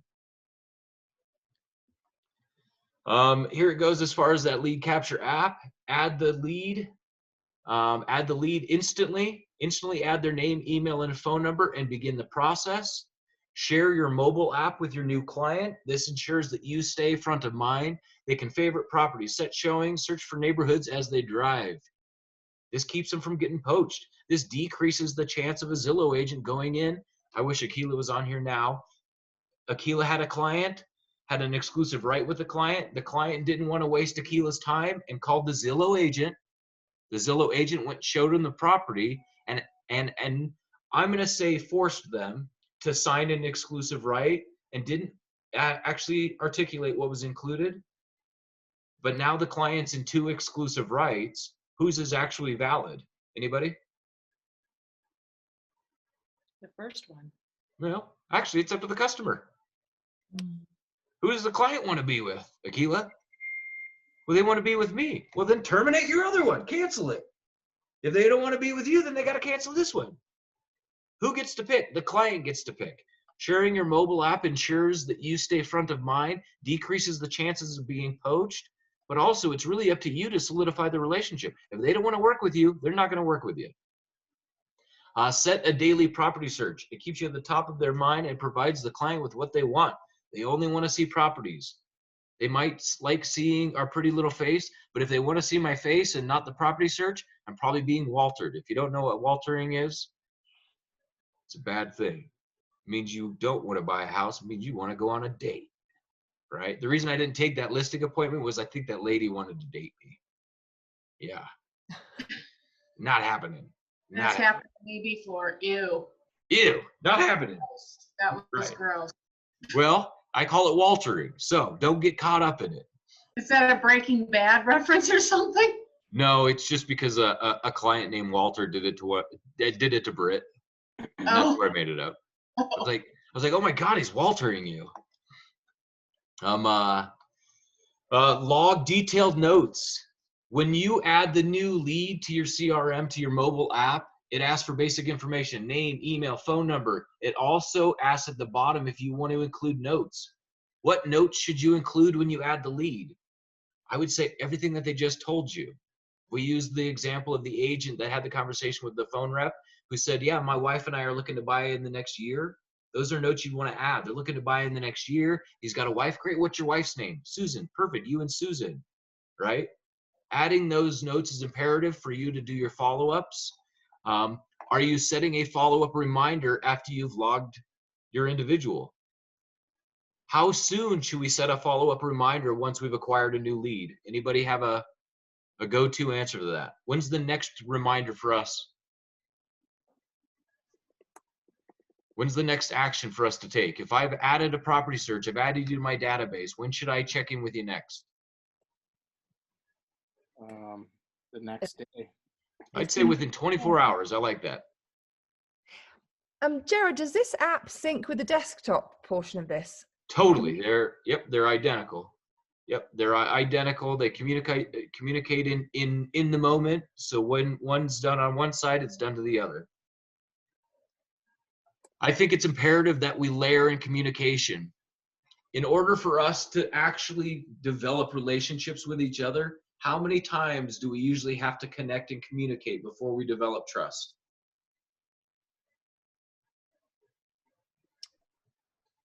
At least 3 times. 5 to 12. So it takes 5 to 12 conversations or interactions before we start to build rapport and trust between each other. So if I know that it takes me 5 follow-up calls for you to remember my name and believe that I'm the professional you want to use, I have to layer in those touch points rapidly. What happens if I add you today and I call you in a month and a half? What are the chances you'll remember me? Not happening. Not happening. Unless you live under a rock and you don't talk to other people and I'm the only person you've ever met. It's imperative that you layer in those 5 to 12 communications within the first week, 2 weeks, and especially within the first month. Once I've had those correspondence, you know me, I'm saved in your phone, we have a rapport. Can I not thin out the correspondence communication at that point? Absolutely. I think it's imperative that we set follow-up reminders. When I set follow-up reminders, do I set one at a time or can I set a sequence of reminders? You could set a sequence. I could set a sequence of reminders. I'm actually going to call Darla tomorrow, make sure she got the property search that I set. I'm going to call Darla on Thursday to see if she wants to see in the properties that I sent her 2 days ago. I'm going to fight for the appointment on Thursday. I'm going to set another reminder for me to check in with her on Monday, because if she doesn't want to see properties or we do go see properties, I want to see how she feels about the properties anyway. So I can add 3 reminders within a week that whether or not they all work the way that I want to, at least I'm layering in the 5 to 12 communications. I think it's imperative that we set the follow-up reminders. Do reminders get set for every person? Not always. And not always do they come quickly. If I've called you, and let's say I'm talking to Cece. Hey Cece, how's it going? Are you looking for properties in Colorado? Oh, I am. I'd always love to be there. Oh my gosh, you don't live here? No, I live in Ohio. Oh, great. Have you been to Colorado? No, but I want to. Shit. The chances of you moving to a place you've never visited are slim to none. Well, tell me more. Oh, I've got a cattle farm. We've been here for 45 years. Whoa. So you have a cattle farm for 45 years in a place that you've never visited.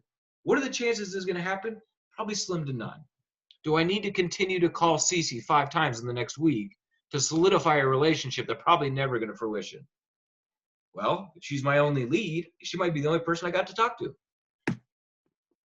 I think prioritizing leads and setting reminders, Mario said it too, is Mario said that he corresponds with his referral network, stays in touch with all of his friends, but the biggest piece that he said was what? That he actually finds the people who he believes are going to transition. Did anybody hear that piece? Mm. Right. So he doesn't hang out with the people that he doesn't believe could buy or sell. He'll help anybody, but he prioritizes them by the people that he actually believes, has a gut instinct, are actually going to be doing the transition. Check in frequently and ask for the appointment.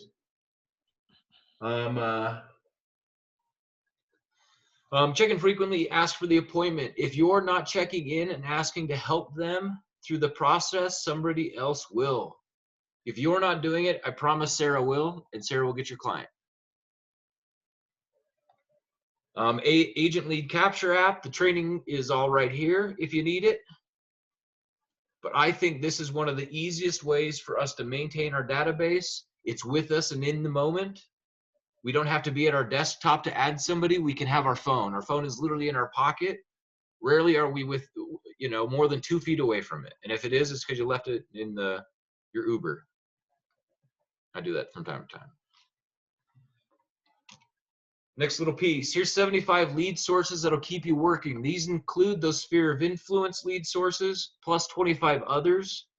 If you need a lead source, go here. Some of these are free. Some of them you have to pay for. I think door knocking's on one of these, right? Has anybody door knocked before? Yep. Yeah, right? Whatever you want to do, it's an opportunity. There's 75 opportunities here. Find one and work it. I also think that it takes consistency. Sharing a podcast, is that something that'll give you immediate success? Mm-hmm. I would say maybe not. I'd say maybe not. It's something that might bring you future success, but it's not something that'll bring you immediate success. It's also not something that you may be able to capture somebody's contact info, name, email, and phone number, right? I think using these to help guide your effort is where you're going to streamline your business.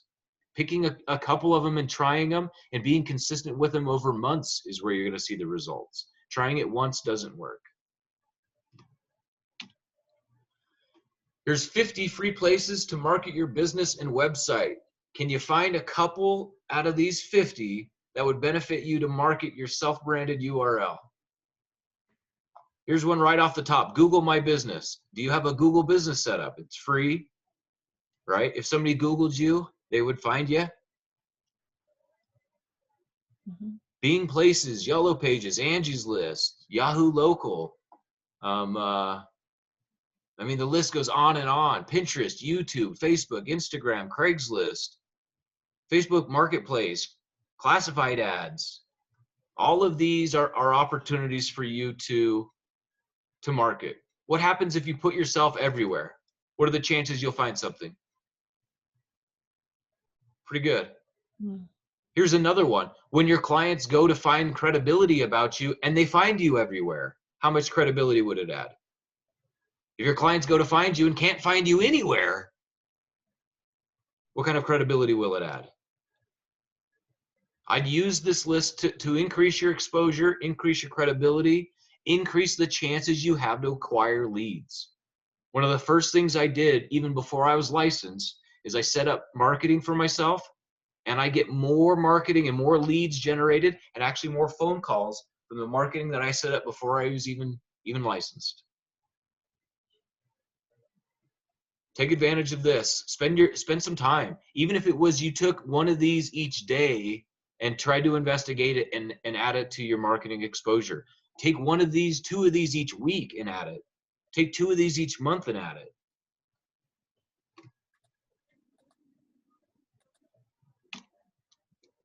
Any questions about lead gen? What actually constitutes a lead?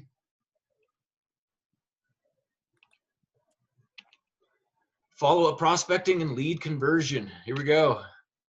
Here's the questions. Are you fighting for an appointment in every conversation? Remember the 3 appointment types. Here's a huge one. Are you fighting for the appointment and asking for the business in the conversation? And if you're not, you're missing it, right? Hey, it's me. Just wanted to check in. Hey, how's the property search going? Oh, good. I'm loving all the properties. Great. I like that you like it. Talk to you later. Bye. Click. What? Hey, how's the property search? Great. I like what I'm seeing. Perfect. Let's go look at them. You want to go see properties Saturday or Sunday? Do I ask somebody if they want to go see properties, or do I suggest that we go see them on Saturday or Sunday? I suggest let's go see them on Saturday or Sunday. What day works best for you? Gives them the option, but doesn't give them the opt-out. We have to be asking for the appointment in every conversation.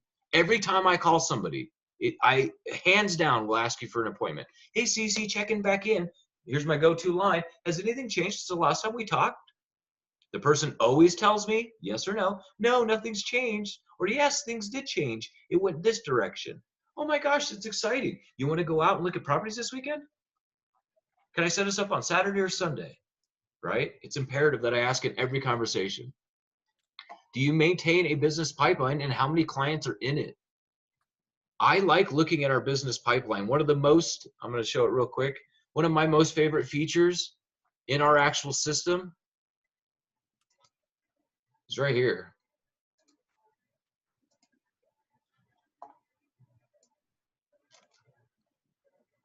What is this right here? Does anybody look at this each day or each week? What is this sharing with me? What's it telling me? How much you can make. How much I can make. Was that you, Sarah? Yep. So this is potential GCI. This happens to be our whole database. This is us as a group. So within the 35 people that are maintaining their database and maintaining their client database, how much is in potential income in our database right now? 7.6 million. Will we close all 7.6 million of this as a group? Yes or no? No. Will we close a percentage of this? Yes. But if we open it, having almost 6 million in the appointment category, having 1.5 million in a showing category, having 215 under contract, If you can look at your database, would this not make you feel better? I'm going to pick on somebody real quick myself.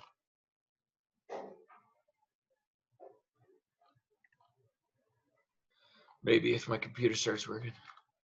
Don't pick on me, please. No, I'm not picking on Andrea. I'm going to go into this is my fake account. This is my example account.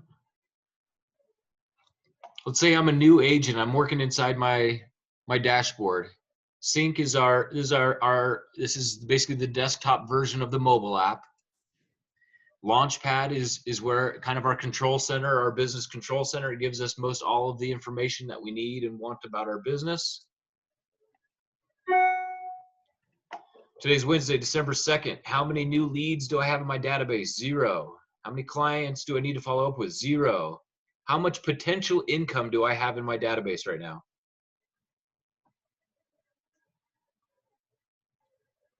What's my potential income? 15,000. 15 grand, right? Is that enough money for me to survive this month and through next year? Nope. I spend this each month and it's just on rocks. Just kidding. If I open my database, how many people do I have within my database that I'm counting on, that my business is banking on right now? How many people? One. How many times do I call Kelly? Do you think Kelly wants to talk to me anymore? No. I think this is my most favorite piece, is me analyzing how many people I have in my database, how many I believe I can close, how much they're worth, and what step are they in. This became daunting for me when I knew that my database had no potential in it. I need potential income so I can sleep at night. I need potential income because it makes me feel better during the day. Do you have a list? Maybe. Just thinking. Here we go. Do you maintain a business pipeline and how many clients are in it? Do you have a list of follow-up clients for the week? Top 10 at least. Do you start each week with the top 10 prospects, the people that you want to fight for the appointment for? My top 10 prospects are usually the ones that I want to get into the car and out into the field over the weekend, yes?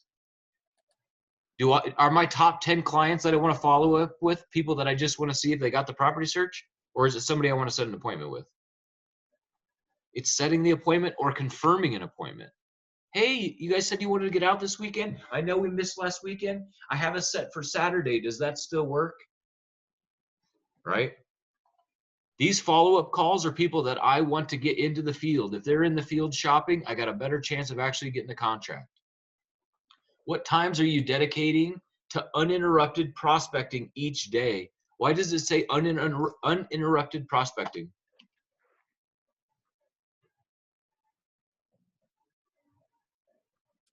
Does anybody enjoy prospecting? Sarah, do you enjoy making your phone calls every day? No. No. Definitely No. What's the difference between interrupted and uninterrupted prospecting time? Interrupted gives you an excuse not to do it. Totally. Oh my gosh, it's lunchtime. I was going to prospect this morning, but now it's time. Now it's afternoon time. I missed my window. Oopsie. Right? My uninterrupted prospecting time is very dedicated and specific for me. I'm going to call my attempted contacted leads from 11 a.m. to 12:30 p.m. uninterrupted, which means if somebody calls my phone, what do? Send it to voicemail. Somebody sends me an email, I don't friggin' check it.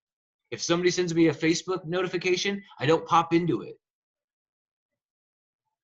I have uninterrupted, dedicated time. What happens if you spend that hour and a half? You make 35 calls and contacts. You get a hold of 5 people. You chat with the 5 people, set 3 property searches. From the 3 property searches, 1 person is willing to go meet with you. Mario, you were a prime example. One day you were brave enough to share share your stats with us. I think you made something like 20 something calls, set a couple property searches, and found 1 appointment from it. Do you remember? Yeah, like 6 months ago or something. Yep. That's exactly what uninterrupted prospecting time does for us. When you actually sit down, put in the effort, you'll find the result. If you've got the lead call. Yeah. What's that? You've got to have new leads coming in, you know. Totally. somewhere Well, from and away. even if you've got old leads, and we're going to touch base on this last one, do you have a daily and weekly prospecting plan, and does it include old leads? If somebody's been in my database for more than a year, is that too old to call? You gotta start calling all the people that said they're gonna wait when the pandemic broke out, and now they see nothing's happening. It's getting worse for them. That's it. Old leads still count. What if somebody's not looking at the property search that I'm sending and not checking their emails? Does that mean they're not shopping? No, it just means they might not be searching on my website. It could be on Zillow's website. They could be grateful that I called, because 50% of leads don't get a call. When do you give up on a lead, and are you setting reminders for each one? Do we have a trigger point? Do you guys have a point where you're willing to give up on somebody? Mine's if they're disrespectful, unkind, or rude. That's about it. Outside that, I'm pretty easy to get along with, and I'm willing to bet I can close you and tolerate it along the way. If not, just end up being friends with you. The appointments we are setting today will pay you in the unforeseeable future. Does anybody find discomfort in that? The appointments you set today will pay you in the unforeseeable future. Yes, that's so true.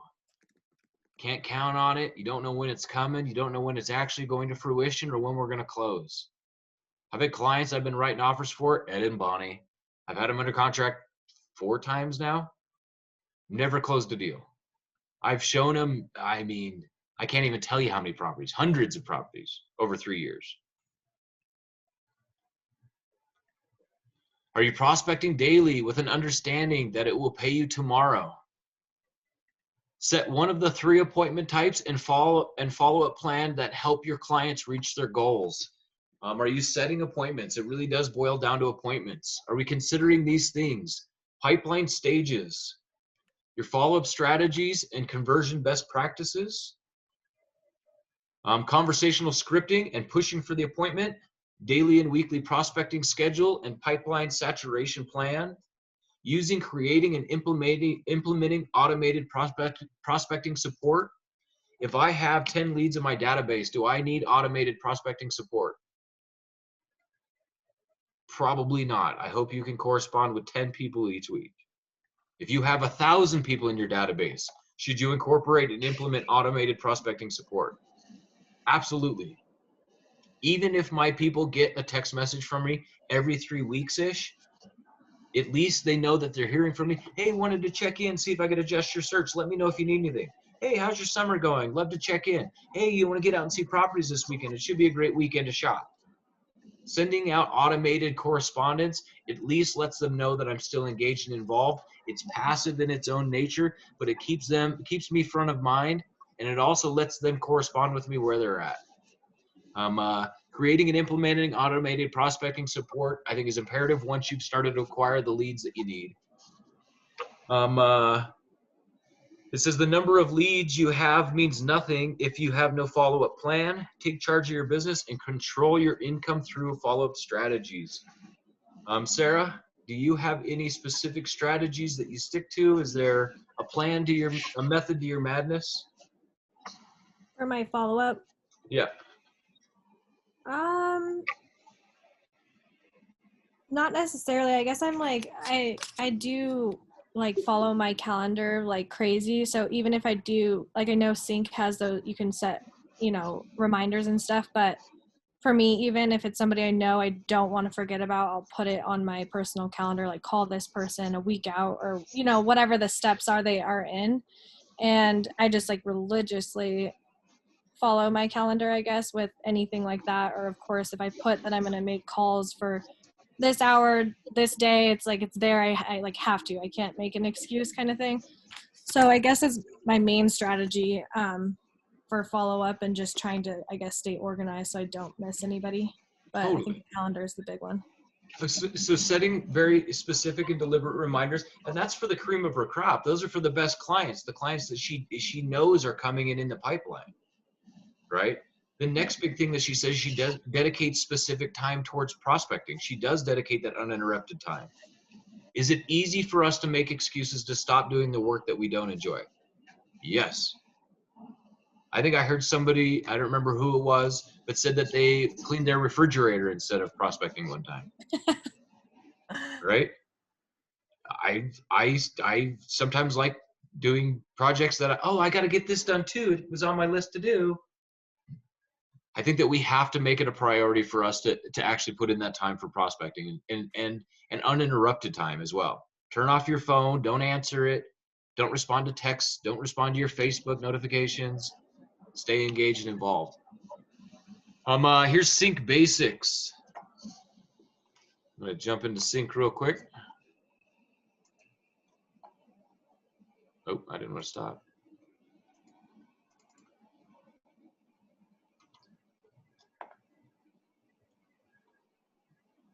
Please. Whoa, whoa. Here we go. Now we got it. Here we go. If I'm in Sync, there's two major areas. We've got all these tabs on the side. Launchpad, we're looking at it right now. We've got a Leads tab, Communication tab, Automation, Plans, Properties, and Website. As far as it goes for the Launchpad, Agent is the first tab here. It gives us a breakdown. It tells us how many new leads we need to work, any of the reminders that we have set to pop up for the day, any old reminders that we haven't accomplished, as well as our potential GCI. I think this is one of the most important pieces for me. It's something that I do every day. If I've got 3 to-dos, when is the best time to get those done? I would say whenever you have the dedicated time, but if you did them first thing in the morning, they'd be done and out of the way.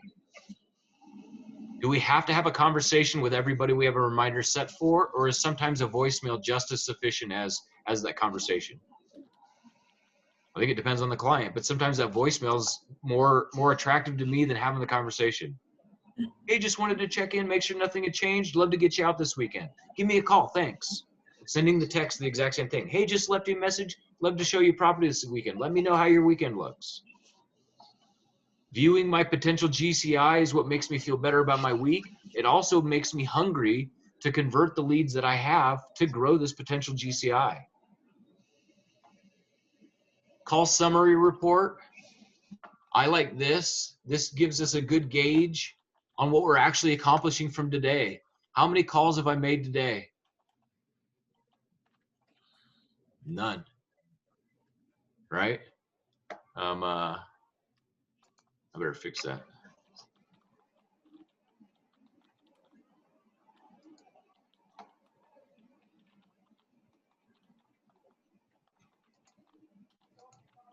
I am, buddy.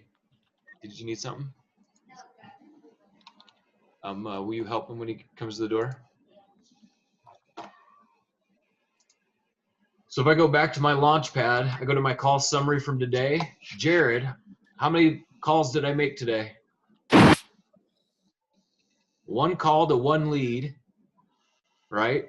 I can actually open that same opportunity. I can see the lead that I left the note for, the note that I actually left for the lead, the time and date that it happened, and what category they're actually setting in.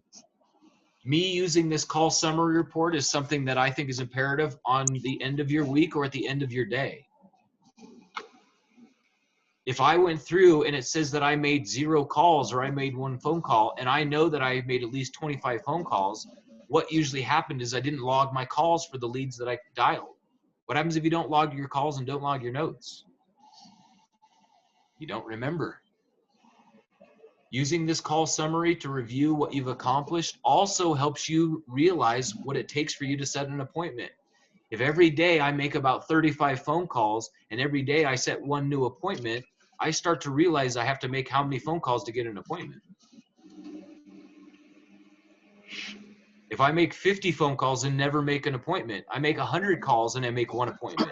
You start to realize what it takes for you to make those appointments. I've got to make the contacts to get to the appointments. Or what if I'm making all the calls and no appointments? Am I just not asking for the appointment?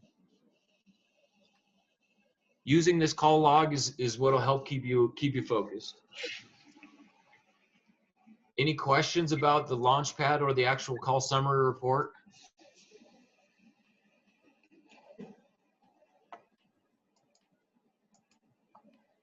Pretty straightforward. You could do a custom range. What did I do? How many calls did I make for the week? How many did I do yesterday? How many have I done last month? Who were the people that I talked to this month? And did I put them in the right category? Do I need to change this lead? They should have been in my showing category. Wait, the notes, it says that I should have called them. I forgot to call them. Using this call summary report and using your Launchpad helps keep you organized. If I go to the next tab, it says leads. We've got filters, saved searches, pipelines, and labels. As far as it goes for filters, how many total leads do I have in my database? It's right here, 11,904. Filters help me keep it organized, as well as there's filters at the top here: pipeline, registration, price, time frame, last login, last touch, next reminder, activity, and then who's it assigned to. Let's say I'm in and I want to prospect. I'm Sarah and I'm working for the morning, and I want to call everybody that I haven't spoke with in my attempted category. Adjust the pipeline to just attempted category. Maybe I want to go and work with the people who logged in most recently. Last logged in, most recent. I can organize it by that. Let's say I want to go by last touch. Computer's super slow today. Last touch, most recent. Last phone call, most recent. How about last phone call, least recent? Why would I want to organize this by my least recent phone call? What kind of data would it give me? What kind of a list would it make for me?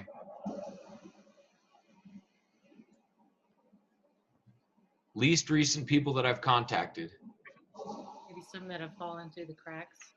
People that I let fall through the cracks. Let's say I only have 50 people in my database, and the 50th person got a phone call from me 2 months ago. That's probably the person I should check in with. Grab that, buddy. I am so sorry, guys. I gotta go help real quick. I'm gonna give me 2 seconds. Everybody, let's take a 2-second break, okay?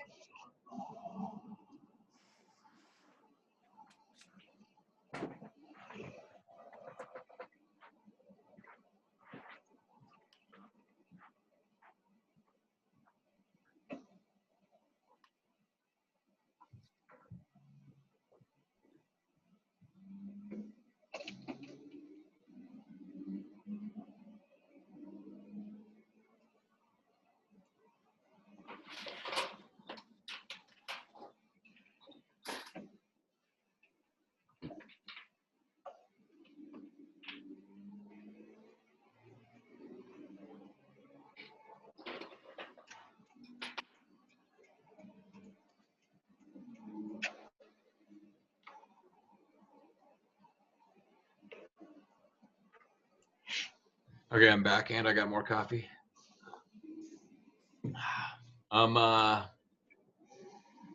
Where'd it go?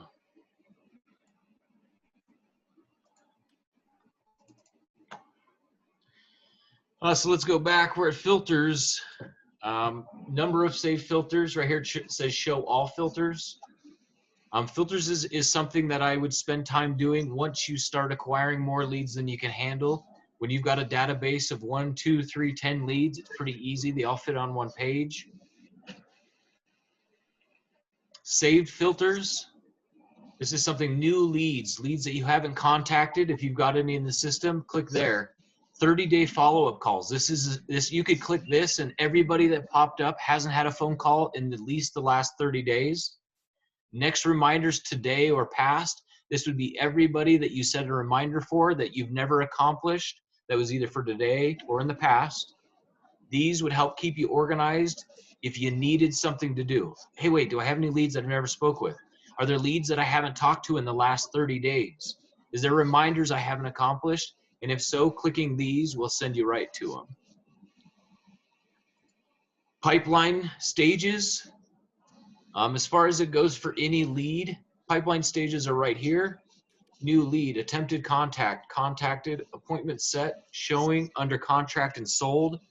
Super straightforward as far as lead pipeline categories. Where do I want my people to fall once I talk to these individuals? So let's say for Nicole, for instance, where do I want to put Nicole? After I've spoke with Nicole, it sounds like she's a great lead. I don't have an appointment set with her, but I believe she's going to buy in the next 2 years. Where should I put her?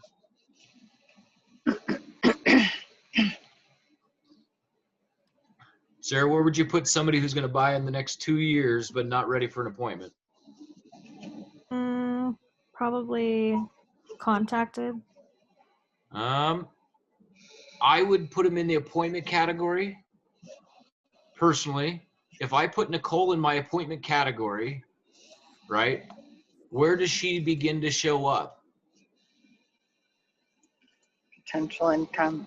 She becomes one of my new potential incomes. The reason I put potential income in this appointment category is so I can start counting it. These are the cream of the crop. These are the people that I believe that I can close. They're not the people that I'm showing currently or have under contract, but they're definitely the people that I have in my pipeline that I don't want to lose and that I want to shift into the next category. Nicole saying she's ready in the next year and a half means when I check in on Monday and I haven't called Nicole for a couple weeks, it's time for me to check in with Nicole. Appreciate it. Thank you so much. I think it's imperative that using these pipeline categories, the ones that show up are appointments showing under contract and closed for potential income. If I have Nicole and I believe she's going to close in the next year, 2, 3, 4, 5, I want her in my appointment category at least so I don't forget her. Jared, can I ask you something? So you're saying that with Nicole, she's a lead you've contacted and you think you haven't yet set an appointment, but you think that, why is she going in the appointment? I'm not following this. Because I want the appointment. Oh. Meaning I'm going to call everybody in that appointment category and remind them I want to meet with you. Hey, Nicole, checking in. Has anything changed? I know we're about 2 years out. I'd love to meet with you this week. Let's do a buyer's consultation. We don't have to look at properties. No, still not ready. Okay, great. Hey, Nicole, it's Jared again, just checking in. I know we haven't met yet. I'd still love to meet, show properties to you, or if you're ready, we could do that buyer's consultation. Virtual works just as great. No, still not ready yet. Me not forgetting Nicole is imperative. Me putting her in a contacted category can lose her in the noise. My priority is this appointment category, my showing category, under contracts and sold. These are priorities to me. Contacted. If somebody is a contacted individual, what's the difference between contacted and an appointment? What would have Nicole told me or said to me that would have made me put her in a contacted category? Like just or something. She's not ready yet, or?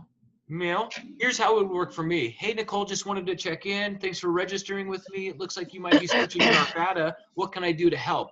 I'm too busy. I don't have time for this. Click. Whoa.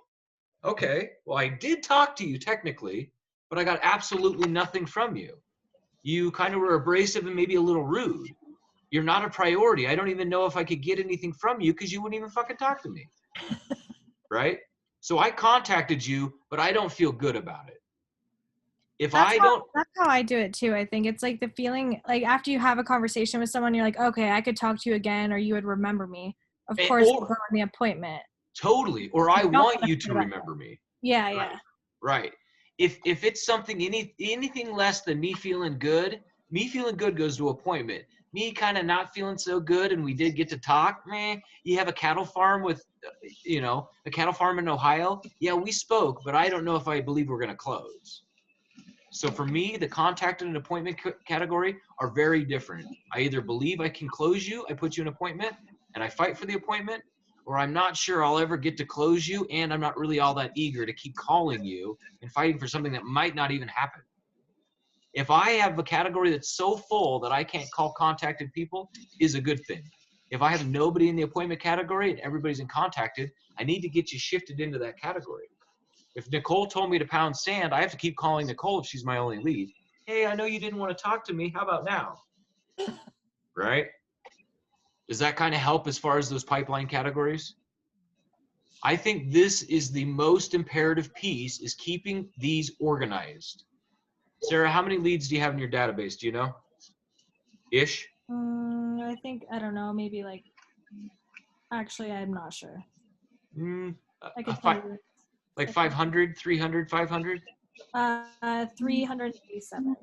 Good guess, right? So 387. So 387, I love that. So you have 380, let's call it, right? And you closed 28 deals this year. You're sitting at almost, what, 8% of your database that you're closing?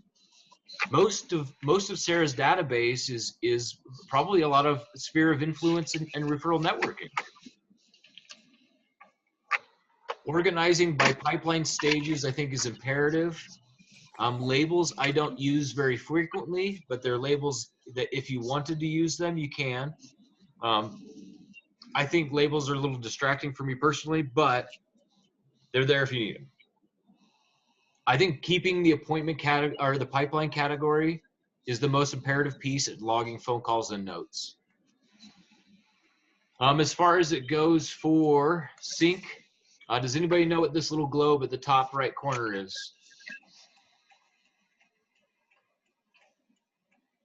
It is your activity log.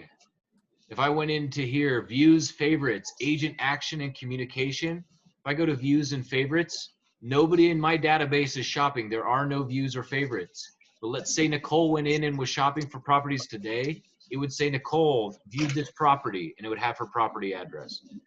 Randy viewed this property, it has this property address. If individuals are active on here and I go to my activity log, views and favorites, this is a great way to connect with people. If it says Nicole actually checked in, let's see if I can.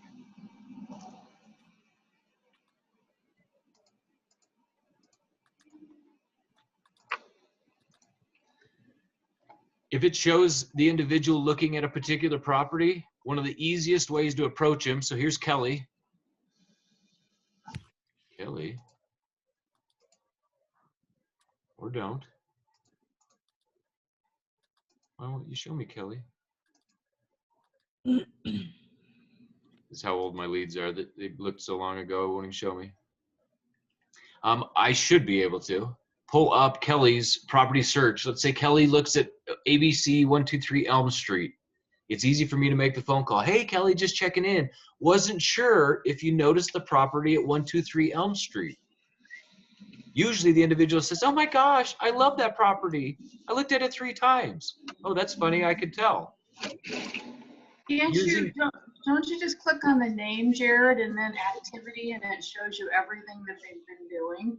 It does. So I could look at the individual, but using this activity log gives you the most relevant individuals within that last day or 3. Okay, I got you. So this is current relevance as opposed to the dizzying array of all possible options. If you did your activity log and worked the individuals that are most active in your system and asked for the appointment each time, you'll definitely win. It'll share communication. Anytime somebody sent you a text back, sent you an email, this will make sure that you communicate with everybody who's communicating with you. Set a property request, set a showing.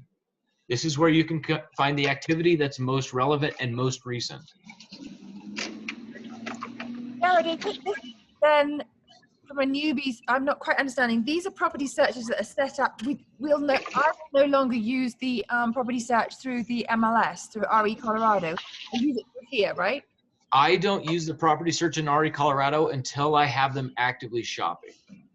So once we made the decision to go actively shop, I'll start letting you use RE Colorado, just because then you can favorite in there, and then I can pull in all your favorites. I can set showings and everything else from there. But setting searches in here is what I use until I actually start showing you. I use this to convert leads. I use RE Colorado to actually show properties and get you under contract. Gotcha. Okay, this is fed from RE Colorado, so it has every property the same. It's just using this allows me to see what they're viewing, allows them to set favorites, allows them to set searches, allows them to use the mobile app. Yeah. So right? why then shopping do you switch them to RE Colorado? If Just because I can, it's easier for me to collect the data. They don't have to. let's say they went into here, I would just have to pull them the properties that they liked and then find them into RE Colorado. One half dozen the other. You don't have to do them into RE Colorado ever, Okay. right? Keeping them in here is totally fine and totally okay. So the people I've got some that are actively looking and some that I just have set up on searches. Will I just go and encourage them to use the app? The ones that aren't shopping right now? Yeah, I think that, they're always looking, even if somebody's not wanting to buy, I think that they're always just looking and curious about what the property costs are, I think just, setting them up on that search and just ensuring that they're getting daily emails is the most important part. But I mean switching them, because I've got most of them set up through RE Colorado. Should I try and convert them to this? It would help you log your calls, the frequency of the contact that you make, the next appointment you want to set, the next stage that maybe they're in. This has more ability for us to understand where they're at and where they're headed, as opposed to RE Colorado. It's a little dizzying. We can kind of see what properties they like if they favored them, but it doesn't give us the same, the number of views, how many times they look at it, all of those other things isn't logged in there. The number of times I've called them isn't logged in there. This category isn't logged in there. The details about the individuals is all logged in here because we log it. So I'll just tell them I've changed to a fabulous new company that has this fabulous app and switch them over. Well, you can go. Who was saying that? Oh, sorry. I was going to say, I don't usually switch them to an MLS search until we're physically going house shopping. Right. Well, and to answer your question, CC, you can add them to this database and not set a property search for them. You can leave them in RE Colorado because they're already there, but use them in this to keep them organized, log your calls, and set the pipeline stage. Okay. Right. So you don't have to change things for them, but you can get organized on your end and they'd never know that you did. Okay. Okay. Yep. So keep it easy for them if you want to. If they want that mobile app, once you add them, once Kelly's in here, you can send Kelly, here's Kelly, let's say Kelly's your lead, you just added her, she uses RE Colorado, that's fine. Hey Kelly, we're on the phone right now, can I send you my mobile app? It's a button right here. You can send her that mobile app. Bing, oh shit, it just came to me in text. Well, her username is her email address and her password is her phone number. Right? So, hey, you just got my mobile app. Your username is your email and your password is your phone number. Get logged in. And when you're driving around looking at properties, let me know what you think is your favorite. Set a showing request and we'll go look at it. So they can start using and integrating with the app without ever knowing that they're actually within the system. Okay. Thank you. Okay. Mm-hmm. So activity up here. Here's our basic settings. If we want to go to the front end of our public site, click public site, takes us out to the front end. If you want to get your self-branded URL, here's the www. I just have to replace it with my name, Jared. And then it becomes my self-branded URL, which has then my information at the top. That's all we have to do is go in and edit it there. That's all you got to do. So CC, for instance.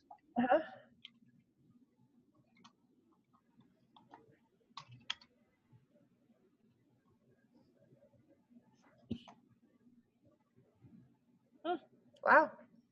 There's CC. I was thinking I have a vanity URL associated with the website from my previous brokerage, and I was wondering how I could get that back, but I guess I don't need it because I've got this.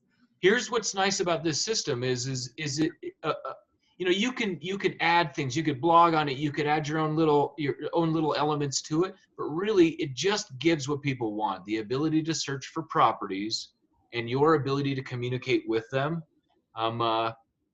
It's just that easy to find. If I want to go back into my CRM, it's right here, it's dashboard, and it brings me right back into the system on the backside.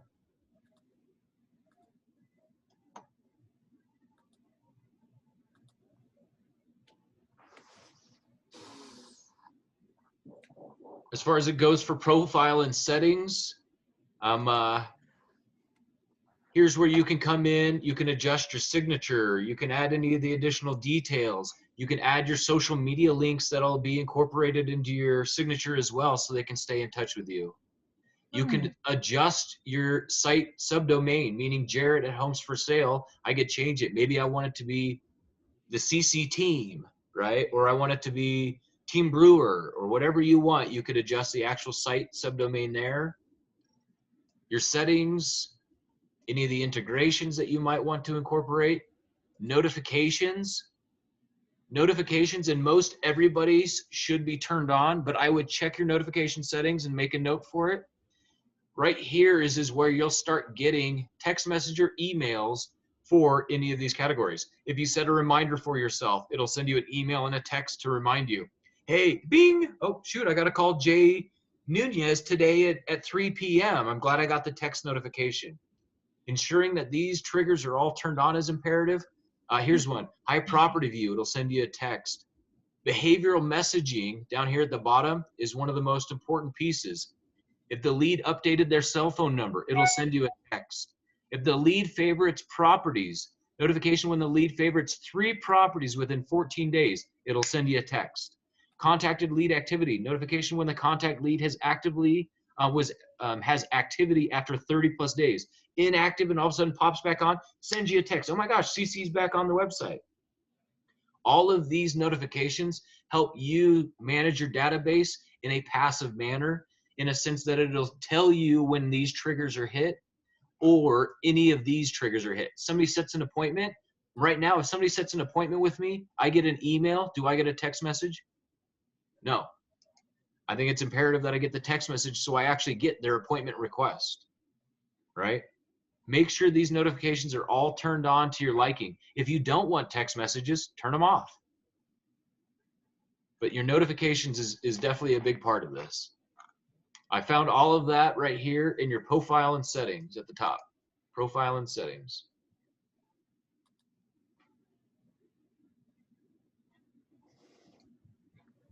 Next up here at the top, I think these are most important as far as it goes for the help tab. If you are new to Sync, if you click this help tab, it says get started checklist.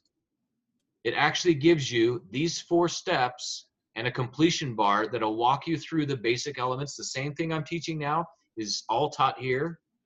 If I go to this one, interactive walkthroughs, same thing. It gives you all of the actual walkthroughs that you should be looking at. Saved filters, pipeline, labels, adding a Sync phone number. Last one would be the Sync Academy. This is where you can find any question answered. Let's go to the Help Center.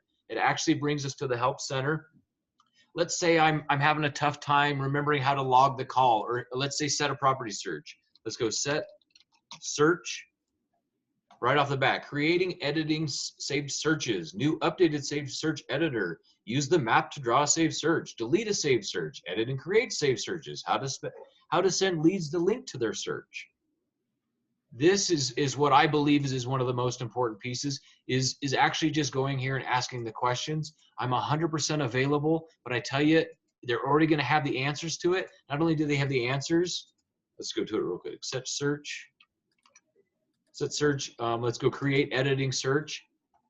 All of these are all usually video tutorials to where it's even easier than me trying to walk you through it, because they'll literally walk you through it with a video. And they're like 2-minute to 5-minute videos, so they're not long. It's not a long, extensive training. It's usually tidbits that give you the info that you need. Help Center is definitely imperative and something that I would definitely use. I would go through all of the interactive walkthroughs, and then any question that's unanswered, definitely go to the Academy. Here it says mailer campaigns. If I click mailer campaigns, it takes us to this site, which is Core Fact. This is directly integrated with Sync and you as well. You can create your own account. You already have one up here. Here's mine, Jared at Titan One Realty Group. This is a place that I can do any of my marketing, flyers, internet, anything that I ever want, signs. You can include your own designs, postcards, door hangers, flyers, newsletters, stationery, anything that you would want to customize for yourself, your own marketing, anything that you would want is available here. Once again, it's at your mailer campaign. It'll bring you to Core Fact. Everybody has their own account set up. But this is where, if you're looking to do flyers and brochures, your client wants flyers for the house, you want to do door hangers for your neighborhood, this is a great place and a great resource that's incorporated into our system already. So right here at the top, called Mailer Campaigns, and it's through CoreFact.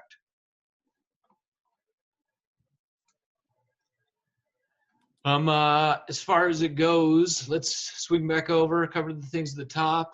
Launchpad, we covered those. We got the agent, close this. We've got agents, we've got our Launchpad, we've got our call summary, leads. I'm gonna go back to the leads tab. If I don't have my phone, I'm at my desktop, I just get a call. Adding a new lead is this blue button right here. And it asks you the same questions. Do you have permission for the individual? Do you have their permission to add them to your database? Yes, I do. Basic info, they buy a seller. What's their first name, last name, email address, and phone number? You can all see our required fields. Outside that, we don't have to do their address, city, state, zip code. You can add their source, or it could be manual. You can assign it to an agent. You could give it to me if you want, or you could put it in your own database. Let's say you want to assign it to a partner, another agent that maybe you gave the referral to. You can assign it to partners here. You could add a label. You could add the notes about the individual specifically, and then you can send them a welcome email. Save, and then the lead is added to your database. Any questions about leads, adding a lead, organizing, using the filters? I think all of these and using these filters becomes more necessary the more leads you acquire. And the more leads you acquire, the more dedicated time that you have to, an uninterrupted time you have to actually include in making those contacts. If I've got 25 leads, it's easy for me to manage 25 leads. If I've got Sarah's leads, I've got 380, let's say you make 100 calls a week, that's 400 calls a month. You could call everybody in that database once a month, right? That's if you make 100 calls. That's 20 calls a day. Is 20 calls a day an overwhelming number of calls? I hope not. I hope not. I would challenge us to make 50 calls a day, but you also have to have the leads to do it. Communication tab. As far as it goes for communication, this will be anytime somebody sets a note, tags you in a correspondence, sends a showing request, favorites a property, sends you back a text, responds to an email. Any of those communications will be in here. You can also incorporate your Gmail account. Here it is. If you have a Gmail email or you have a Gmail login, if you go to your profile and settings, integration, you can integrate your Gmail, and then all of those emails and sync correspondence will be in one place. They'll all be incorporated into here. Behavioral messaging, once again, this is where you can come in. Behavioral messaging takes place. The lead updates their phone number upon visit to the site. If you click this on and the lead updates their phone number, give me 1 second. If I turn this on, means every time the lead updates their phone number, a message will be sent to that lead, and it looks like this. Hey Cece, is this the best number to reach you? I'm here to help with your home search. Let me know if you have any questions or want to check out any properties soon, right? As far as some of the other ones, if this is turned on, lead submits a property inquiry. If that's turned on, they'll get this text message. If they send a property inquiry, it says, hey, Cece, I got your request for more information on the listing. Nice choice. When are you free to chat to tell me more with your name? All of these are passive ways for you to correspond and stay in touch with your leads. I would encourage you to turn these on. Lead views property 10 times within 7 days. If they view 10 times in 7 days, it'll send them a text for you. Hey, I see you've been showing interest in a few properties in your home search site. I'm researching some of the primary locations. Any must-haves, question mark? Is this not an easy way to stay in touch with people that maybe you may have lost or maybe you didn't realize were as active as they were? I think this is imperative. I would definitely use these. Here's one. Lead in sold pipeline returns to the site after a year or more. Shoot, I'd love to know if somebody's in my sold category that shows back up after a year.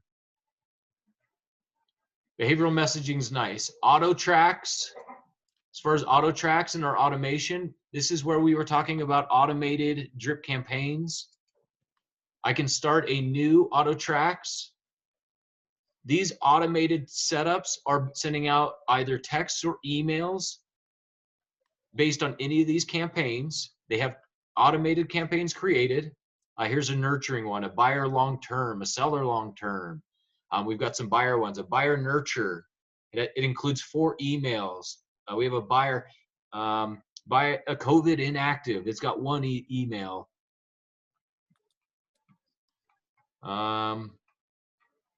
Here's a blank one if you wanted to create your own. Each of these is all a different campaign and includes different text and email support. Here's my templates. Any of the ones that I wanted to create, any of the types that they've created. But this is something that I would definitely start getting used to. Building out your campaigns now will help you when you have a bigger and larger database. It's super easy. It's saying day 1, they'll send an email. It means it sends out immediately after the auto tracks is turned on. And it basically just says this. Here's the email. I hope you're doing well. I saw you register with us on the home site, blah, blah, blah, blah, blah. After it sends it out on day 1, they get a text on day 2 at 11 a.m. that says this. Hey, Cece, I hope you are staying safe and healthy. Have you had a chance to look at the homes that I'm sending you? Let me know if there is any interest in seeing these. Virtually, of course. They've even adjusted them to be COVID friendly now. These automatic campaigns can help support that correspondence that you need, or those touch points to get you to your 5 or 12. This is something that I would start working on. You know, let's say Cece gets involved with her equestrian group and starts her own Facebook group of individuals that are in equestrian. She could create a campaign for just horse lovers that sends out a monthly newsletter via email and a text that says, hey, did you get my monthly newsletter about equestrian? They could be custom to your niche. They could be vague and just trying to probe. They can be set up to be automated in any fashion for any type of group. Does that make sense?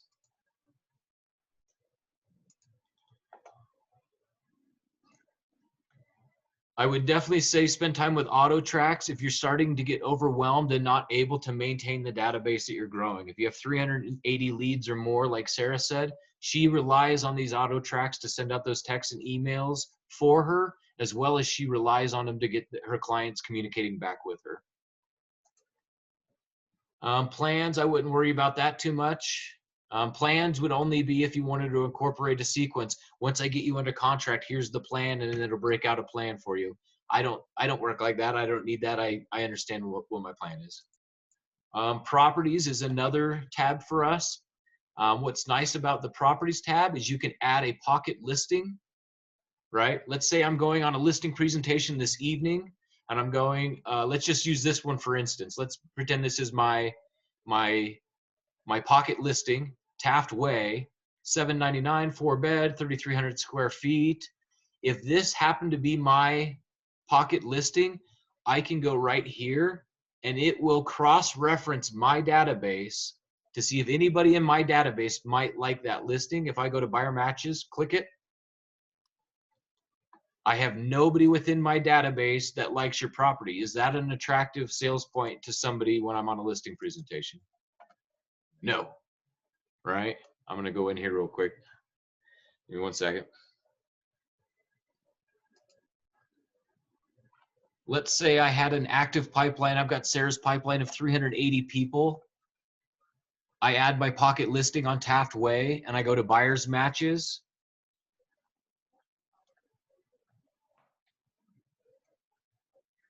If I'm at that listing presentation, I show them their property on Taft Way. It's 4-bed, 3.5 bath, 3,300 square feet, 2005 built, right? I know this data because it's found in public records. It's on county records, so I can pull it anytime. But what it starts to give me is the individuals within my database that might be interested in this property. Not only that, it tells me why they might be interested. CY Younger, there's 8 factors. The 8 factors are they're looking in Littleton, Lakewood, Morrison, 3+ baths, one or more bathrooms. Above 576 is their purchase price. Under $1 million, lead quality is at an 8 or at an 86 for lead quality, but they have not viewed it or any inquiries, and that's because it's a pocket listing.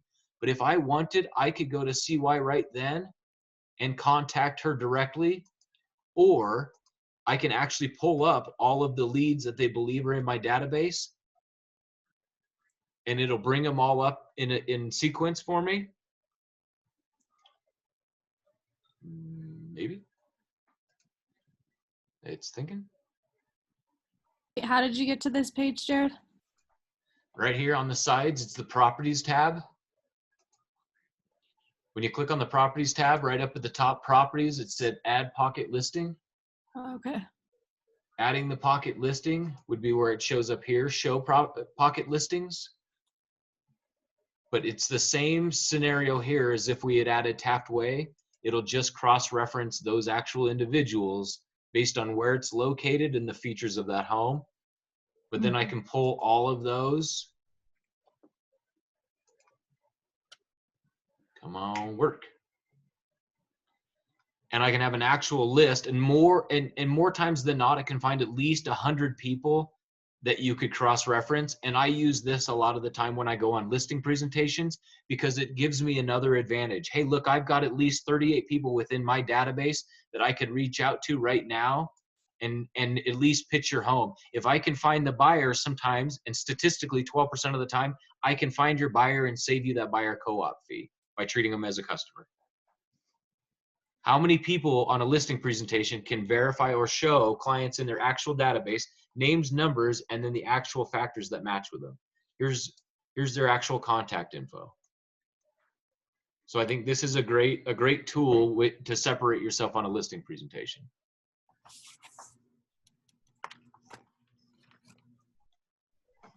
Text responders, I'm not a user of text responders, but I'm not a big fan of, I guess, paid for marketing, but text responder would be the same one that says, hey, text this number to get details about this property. If they text that number to get the details about the property, their lead information goes directly into your lead database. So it's another way to get lead capture as well in a passive way. Them texting in the information is usually easier than them making the phone call.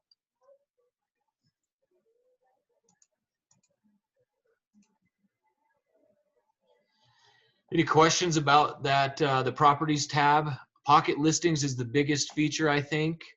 As far as it goes for cross-referencing it to your buyer's database, it only works if you have leads within it.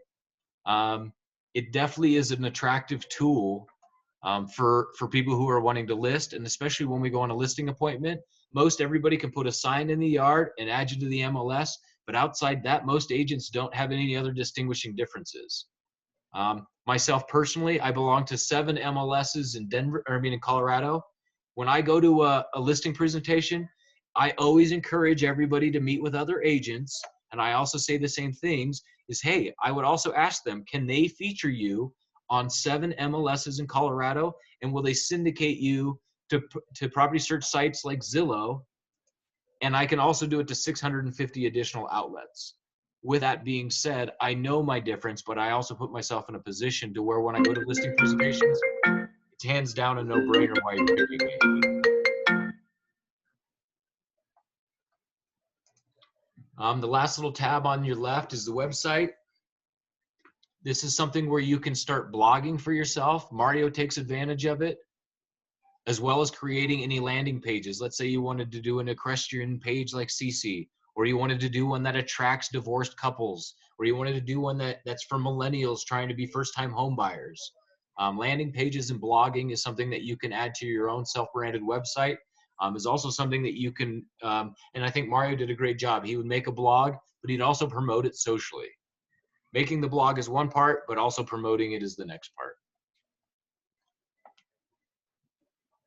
This, as far as it goes for sync, is kind of in the big nutshell spectrum. Using it is where you become more familiar. Sarah, how long have you been in sync now? How long have you been using it? Since I joined you guys, so just over a year or a year and a half. Okay, is it easier now? I hope so. right? For sure. So, I mean, this isn't overnight. This doesn't happen, within the day. Growing out your database, growing out that actual number of leads that you have is imperative. But then watching it go down that pipeline and actually changing these categories is what gets me excited. When I show up on Monday, this appointment category is my priority. I look at every single one of these. Do I need to call Nicole this week, or do I know what's going on? Do I need to call Kelly this week, or do I know what's going on? And if I don't, it's imperative that I stick with them, because they need to be the next ones that I get into that category.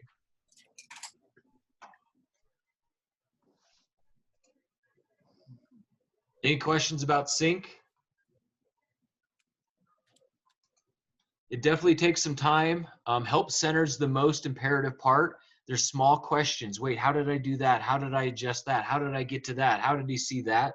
That's where that help center, if you type in the question, it pops out immediate answers. Here we go. What time have we got here? Perfect.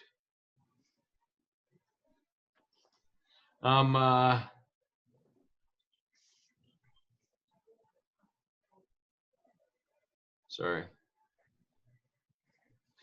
Conversation to conversion. I created this form for a very specific purpose. I made high level considerations. If I'm on the call and I need to touch points, or I need to know something about somebody, they fell into these categories. Number one, home features, right? What's important to you in your home, right? Motivation. Why are you considering a transition to a new home? Time frame. When would you like to be in a new home? Price point. What's a comfortable monthly payment for you? Location. What areas you're considering for your new home? Existing agent. Are you currently working with an agent? Financing. Are you considering cash or financing for your next home? And an appointment push. Have you considered taking a look at some of the homes available? All of these categories gives me more pieces to their pie, more pieces of the actual scenario and story. When I make a phone call, it's usually one of these questions up front. Hey, just wanted to check in with you. Thanks for registering with me online. Hey, what's important to you in a home? Or hey, what areas are you considering? Right? What's important to your home, or what areas you're considering? Usually it'd be like, oh, I'm just looking. Great, what are you looking for? Right? Oh, well, we're just thinking maybe we want to be in the Arvada area because my kids go to school there now, but we need a smaller place. Oh my gosh, great. Well, why are you considering a transition into the new home? It sounds like it's maybe the one you have is too big. Is that right? Yeah, we have too many bedrooms, we need less. Perfect. Well, hey, when would you like to be into this new home? Time frame. We're thinking in the next year to 2 years. Hey, perfect. Everybody I help's within 2 years. Well, hey, are you currently working with an agent? Does anybody else have you set up on a property search? No, not yet. We're just at the beginning stages. Hey, no worries at all. Well, hey, what's a comfortable monthly payment for you guys? I'd love to make sure I set a search that's within your budget. Really, we're thinking we want to be under $450. We want to keep our payment around $600 a month. That doesn't line up. But price point. Next one. Well, great. Are you considering cash? Or are you going to be doing financing for this next purchase? Yeah, we're going to do financing. Hey, great. Me touching each one of these categories ensures that I do what in the conversation? What do I get after I ask a question out of one of each of these categories?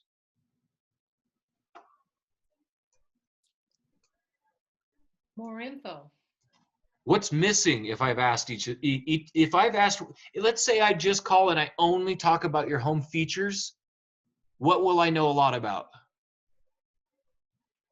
Home features.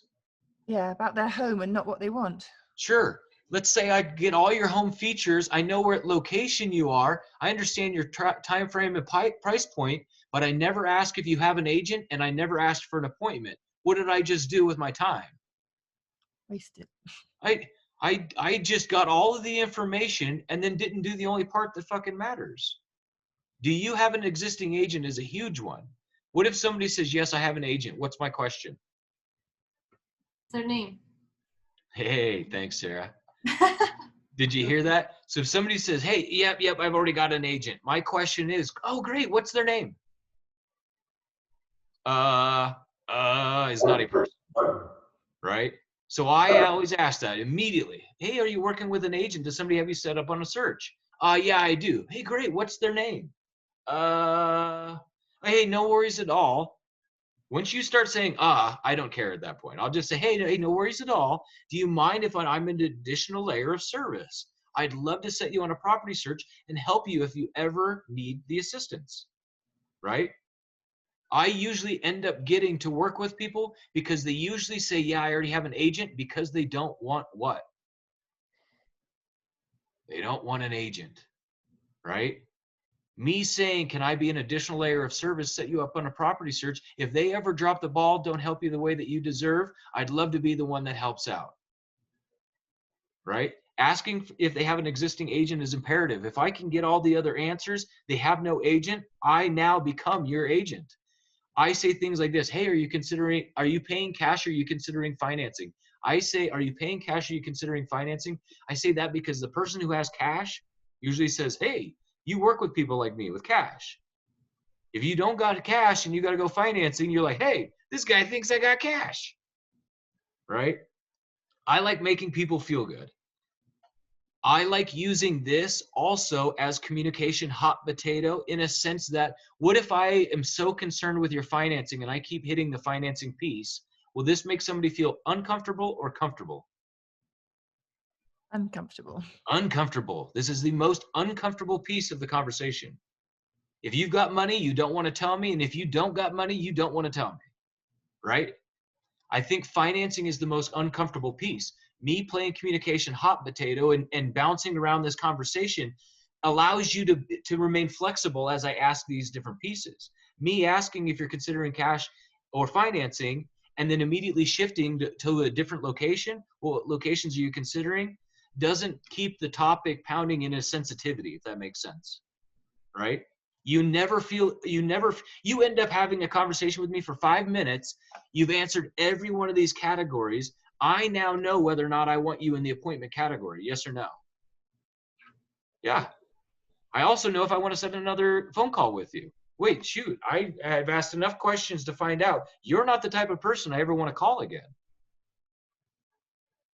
I use this just to guide me. If you put this in front of yourself and made a phone call, hey, just wanted to check in. Thanks for registering with me online. You registered on my website. I've been doing my marketing, right?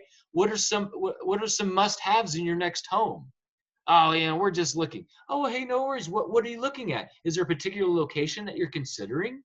Well, we're thinking Arvada. Oh my gosh, I love Arvada. Perfect. What else can you tell me about the home? How many bedrooms? Do you need any main floor masters? Do you need low maintenance? What's important? Great. Hey, are you currently working with an agent? Using this and these questions will help guide the conversation.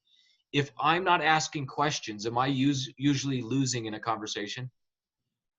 Yes. Questions is what fuels a conversation. I don't know if Donna is still on here, but I got a trick that I learned from my mom, right? And when I'd call my mom, or my mom would call me, she'd be like, hey, Jared. Oh, hey, Mom, what's going on? Oh, just calling to say hi. Oh, well, hey, perfect. Well, hey, yeah, I'm pretty busy. Can I call you back? Oh, okay, absolutely. Hey, did I tell you what your brother did? No, you didn't tell me, but can I call you back? Oh, okay, yeah, that's fine. Oh my gosh, I got to tell you what Bob did the other day. Well, hold on. Can I call you back? Right? Oh, yeah, that's fine. Call me back, right? I learned that asking questions after somebody tries to brush you off leads to a conversation, right? Hey, wanted to check in. Hey, what's important to you in a home? Oh, I don't have time to talk right now. Oh, no worries at all. I just wanted to see what locations were you considering. What areas do you want to live in? No, Jared. I can't talk right now. If somebody doesn't answer that second question, I know they probably mean it. But if I ask a question and they don't answer and they try and brush me off, I know I have to ask another question. Hey, no worries at all. I just want to make sure that I get home features set on your property search. What's important to you? If they answer that question, I go to another one. If they answer that question, I go to another one. If they answer that one, I go to another one. If they don't tell me to stop more than once, I just keep going. Does that make sense? I think I hang in for the fight and I hang in for the call, but I also learned that's, here's what I learned from my mom is she asks me and she called me because she cares. She's inquiring because she cares. She's hanging into the conversation because she cares. Me not rolling over and giving up in my conversation with clients allows me to get to the last step, and that's really asking for the appointment. Well, hey, have you considered taking a look at some of these houses? I'd love to show them to you. Here's my little note at the end. It says, be genuinely curious and authentic in your nature. Wow, how exciting. Oh my gosh, tell me more. Wow, I'm curious. Hey, can you elaborate more on that? I created this to where I didn't focus on one category too much, but instead I had questions to ask in every category, which led to me understanding whether or not I wanted to continue our relationship. It allows me to prioritize your interest. It gives me motivation and time frame for follow-up calls. It reminds me what to set for a property search. It reminds me your ability to actually pull this together, the price point you're considering, the financing route we need to take, and whether or not I can actually work with you and fight for that appointment. Using this sheet will keep you in the game. You not having questions to follow up with and you get lost in like, oh, well, I guess I ran out of questions, ends up ending the phone call. I would use this sheet until you're so comfortable with all of these categories that you don't need the sheet. Any questions about these? Super straightforward. Bounce around and they feel comfortable the whole time. They also hang up the phone. They're like, how the crap did I share all that? Right? Why did I tell him all of that? I don't even know who this guy is. It's super effective. Super effective. Conversation to conversion. Here's scripting intros. Pick one you like. Voicemail intros. How many? So let's say I make 10 phone calls. Out of the 10, how many of them are voicemails? 70%. Which means usually I find myself in 3 conversations out of 10. What's more important for me to be prepared for? A phone call or a voicemail or a conversation? Voicemail. Be prepared for the voicemail because it's coming up 70% of the time. If I was to do anything, I hope I'm like, ding, ding, ding, ding, ring, ring, ring, ring, ring, $1 million buyer, $1 million buyer, $1 million buyer. Oh, voicemail. Hey, it's Jared. Thanks for registering with me. I'd love to help. Ring, ring, ring. $1 million buyer. Come on, $1 million buyer. Answer that goddamn phone. $1 million buyer. Oh, voicemail. Hey, it's Jared. Thanks for registering with me. Right? Voicemails is mostly what we encounter. Is there peak times to make phone calls? Meaning, is there a better time to connect with people? Yes or no? Yes. When are those times and date, or when are those times and days? Wednesday, Thursday afternoons. Wednesday, Thursday evenings, 4 to 7 o'clock. Best time to connect with people. Wednesday and Thursday between 4 and 7 o'clock. They're in the middle of their week and preparing for their weekend. If they want to get out and shop, can you call them Friday afternoon to make an appointment for Saturday morning? No. If they're in real estate, they're at goddamn happy hour probably. Right? I think that we have to be prepared on the Wednesday, Thursdays. The next best day to make prospecting calls is what day and time? Saturday mornings. Love it, Darla. Thank you. Saturday mornings is the next best time. Most everybody is at home and we can still fight for the appointment for tomorrow on a Sunday. I like this piece here, 6 client responses that turn to simple rebuttals. You're going to hear these a million times. Oh, we're just looking. Oh, this isn't a good time. I'm busy right now. We're not moving. We're just curious. We're a long ways out. You're going to hear these they're on repeat and they're everybody's go-tos. All I've done is helped remind us to keep it simple. If somebody says, oh, we're just looking. Great. What are you looking for in a home? Okay. This isn't a good time. Hey, no worries at all. What's the better time frame? What's a better time? What is your time frame for finding a home? I'm busy right now. Oh, I apologize. It sounds like you have a lot going on right now. When is a better time for me to help? Oh, we're not moving. Oh, that's okay. Most people I help are only investigating the real estate process. What's important to you in a home? Oh, we're just curious. Okay, what do you think of the information you found? We're a long ways out. I completely understand. Most every client I help is 1 to 2 years out. What's your time frame for a new home? All of the rebuttals usually turn into the exact same question. Hey, it's not the right time. Okay, when's a better time? We're not in a place to move. What's keeping you from moving? Right? Every time they have a rebuttal, I just turned it into that exact same question. I think remembering that rebuttals are just great questions for us to ask is the only way to push past. And that's usually the initial first couple seconds of a phone call that somebody puts up their guard. Once I get past this one, then I swing back into all these questions. Once I get past the objection and the objection, then my rebuttal, it starts the actual conversation. Any questions about this? I would say practicing your voicemails and your intros is imperative. Role playing is never fun, but I think it's helpful. I'm not a fan, didn't like it, but I tell you, it's easier than choking on the phone. If I make a phone call and I screw up the phone call, guess what I have to replace it with? Another phone call, right? I think being effective on the phone, it keeps me from having to make more of those phone calls. Here is a daily prospecting and follow-up checklist. If you did this for yourself each day, you would help yourself. Associated with this, I would print this form, your prospecting log, with this form on the back of it, a daily prospecting follow-up checklist. This form is super straightforward. As I'm prospecting, I can write down the name of the individual that I had the phone call with. Oh my gosh, just got on the phone with Cece. I can skip her number for right now. Was I able to send a search for her? Yes, I did. Did I share my mobile app with her? Yes, I did. I understand her time frame. I understand her motivation. Crap, I didn't ask if she was with an agent. Oh shit, I didn't ask about her financing. Crap, I didn't ask for the appointment. I need to call her back, right? If I prospect and I have my uninterrupted prospecting time and I have a conversation with 1, 2, 3, 4, 5 people, and I know each of these steps, I can pick up this prospecting log next week and pick up where I left off. Hey, I called Cece, I got all the information, but I didn't ask about an agent financing or setting the appointment.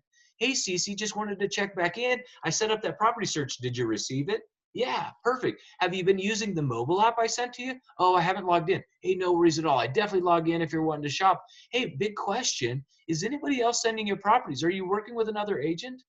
Well, actually, I am. My sister's in the industry, and we've been shopping for 3 weeks now. Glad I asked. Picking up this prospecting log and using it as a manual way to keep track of who you're talking to and how far you made it in the conversation is something that you won't lose. If you maintain a notebook full of these, even if I quit working for 3 weeks and I pick back up my notebook, I can call these individuals back that I've started to make contact with and began to grow out the conversation. What I like using is this daily prospecting, the follow-up checklist. Here's the activities. Check in with your showing and appointment category leads. Does everybody remember those showing category and appointment category people? They're the people I check in with every Monday, every Wednesday, every Thursday, and fight for the appointment. I need to work every day to capture 5 new leads. Name, emails, and phone numbers is the only thing that counts. Call all new leads that I've received for the day. Make 2 calls at the beginning of the day with no answer. Leave voicemail on the second call. Does that make sense? If I make a phone call and somebody doesn't answer, do I want to leave a message, yes or no?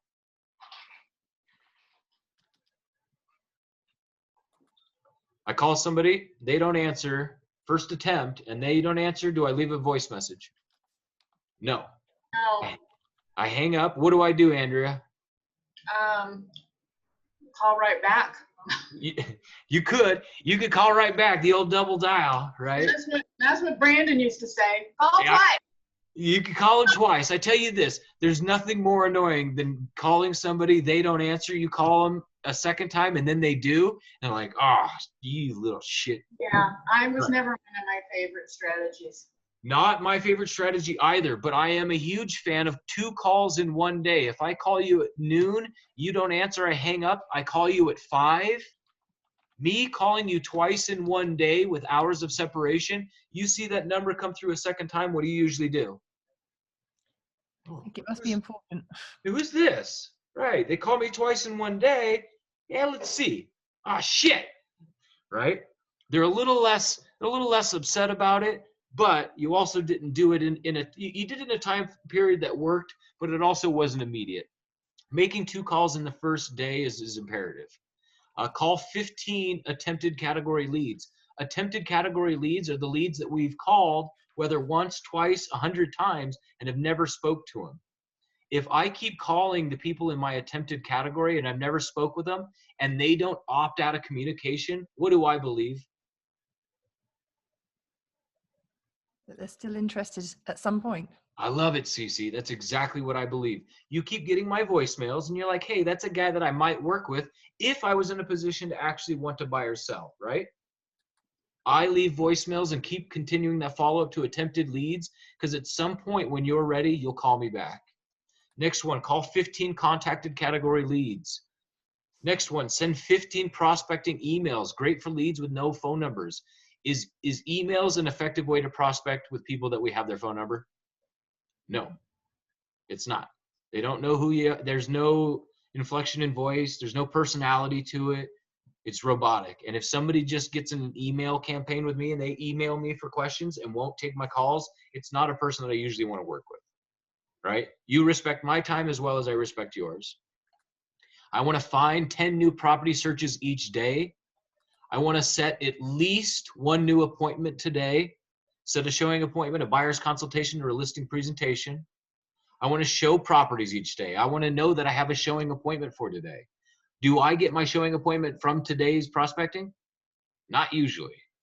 And if you did, that was good because you went out in the morning, prospected, and then you found an appointment for the afternoon. You need to be set up to show properties each day. We should be working to be writing offers each day. And we should be working to secure contracts. Here's what I wrote. You should know if you're winning a new contract. And if you don't know, you're not going to win. Does that make sense? Oh, we just wrote for this is what if you ever call me and say, oh my gosh, I just wrote an offer. I'm going to ask you a simple question. Is it going to get accepted? I don't know. I don't know means no. You either know if it's accepted or you know that it's in the stack of other ones to not be accepted, right?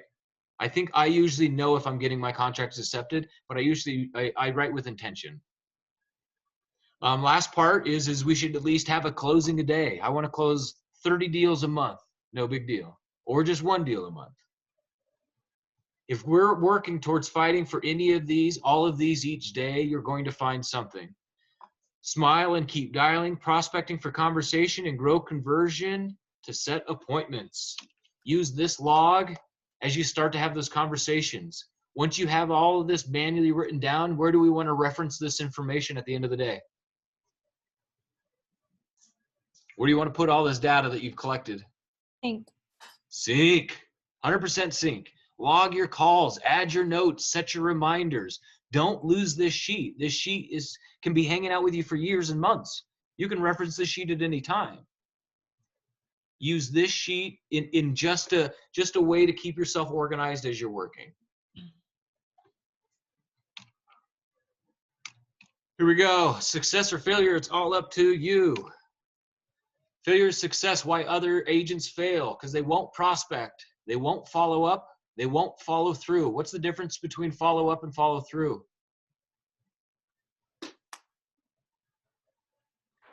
One's checking in and one's taking action. I like it. One's checking in and one's delivering. You know, one's doing what you said.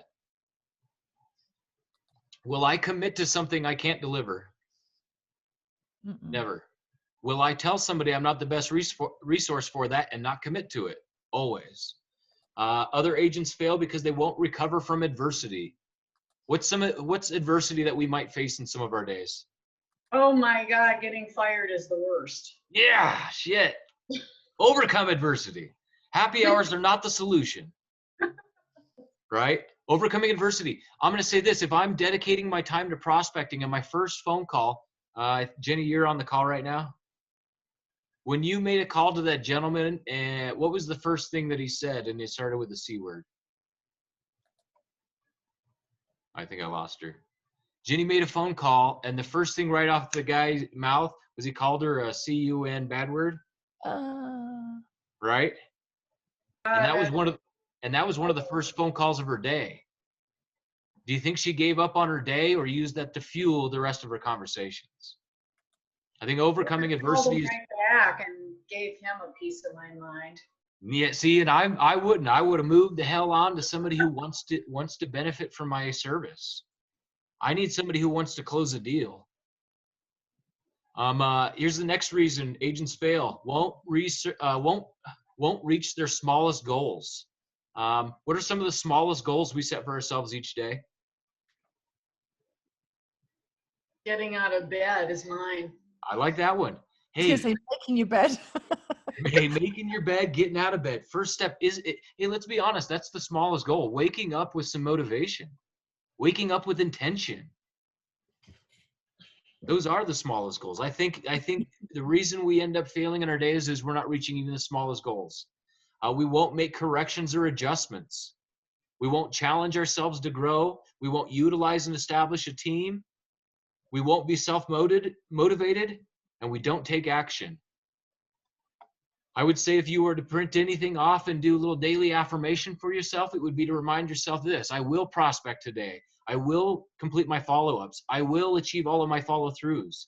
I will recover from adversity when I encounter it. If I know that 70% of the activities that I do lead to voicemails, and I know that 80% of the people that I talk to won't want to talk to me, I have to overcome. I will reach my smallest goals, which include getting up, making my bed first. I will make corrections and adjustments. I will challenge myself to grow. I will utilize and establish the team that's around me. I am self-motivated, and I will take action. Is that something we can all commit to ourselves? I hope so. Here's the last part. You might want to print this off. This is something that you can do. This is something that you should be doing each week at the beginning of your week. And I think it's something that you should be doing each Friday to set you up for the next week. Question is what have I accomplished? What did I plan to accomplish? And what would I like to accomplish in each of these categories, the pillars that we've discussed? Industry proficiencies and participation. What's my plan? What did I do this last week? And what do I want to accomplish within this next week? I want to do some training classes. I want to get into the yoga classes that I said that I wanted to. Referral networking, same thing. I want to get connected with a few equestrian clubs, right? Who is my sphere of influence? What am I going to do to take action within this next week? What's my follow-up plan? Who's the priorities on my list? Where are my new lead exposure, my new lead gen opportunities? And can I find some new marketing exposures from our list of 50? Use this weekly to fuel what you've accomplished, but also what you plan to do. Where to focus your time, money, and activities is the big question. I think it's in these 4 categories. If you do it daily, weekly, monthly, unavoidably, you're gonna see an increase in your business. Unavoidably, you'll see an increase in productivity, the number of closings you're seeing, the number of clients and leads in your database. But I think really at the end of the day, you'll increase your peace of mind. It goes back to that getting the ball rolling. Once we have the momentum, it's easier to maintain it. Once we've lost momentum, it's even more difficult to get it going. That's all I've got for today. You guys have any questions? Any questions up front? Anybody have any big aha moments? Anything they want to share? No big aha moments, but are you sending us this so we can reference it? And Absolutely. It's got all those training links are all hyperlinks, so you can go to them directly from it. You can print off some of the forms you enjoyed. The questionnaire form's a great one to keep by the phone. But yeah, I'll send it all out for everybody to review. Thank you. It's a lot of information in there to chew over and digest. Yeah. Right. Thank you. Well, thanks, guys. If you guys need anything at all, let me know. Appreciate your time. Enjoy the week. Let's make it happen. Thank you. Bye. What was that, Thomas? No, as far as I understand it, there were a few new agents on the line today. And just as far as I am an attorney here in the state of Colorado, so as kind of a value add to the various agents, if you get stuck in any, I don't want to say sticky situations, but if you got something, because I try to stay half a step ahead of the bear, so to speak. Oh, that's good to But know. if you have any issues with regards to contracts, you need to, write some clauses for including in additional provisions. You got issues with getting earnest money back. I know I just recently helped Whitney with one of her clients who had a seller's agent who was, I'm going to say, borderline with ethical issues with as far as I wrote a couple letters and basically gave him more than enough rope to hang himself with a commission complaint. So, if you have anything with regards to contracts, questions, negotiation strategies, don't think I'm the end all be all, because I think Jared will be able to correspond to this, that I've called him on multiple occasions to speak to prospective clients, upcoming clients, and different situation that I have, just to kind of bounce things off of him to make sure that, I'm on the right path, if you will, or I'm not crazy, or a reality check. So Well, we're all I'm just crazy. available as an additional resource if you have anything coming up with regards to contracts, negotiations, etc. Huge. Thank you. Thomas is a huge asset, goes above and beyond. I'm gonna say this, a little selfless giver, right? But Thomas is one of my favorites, huge resource for us. If you guys do have any questions, any snags, any road bumps, any hiccups, definitely we're all here as a group. Download the mobile app, join the Facebook group just so you can communicate and correspond with everybody else.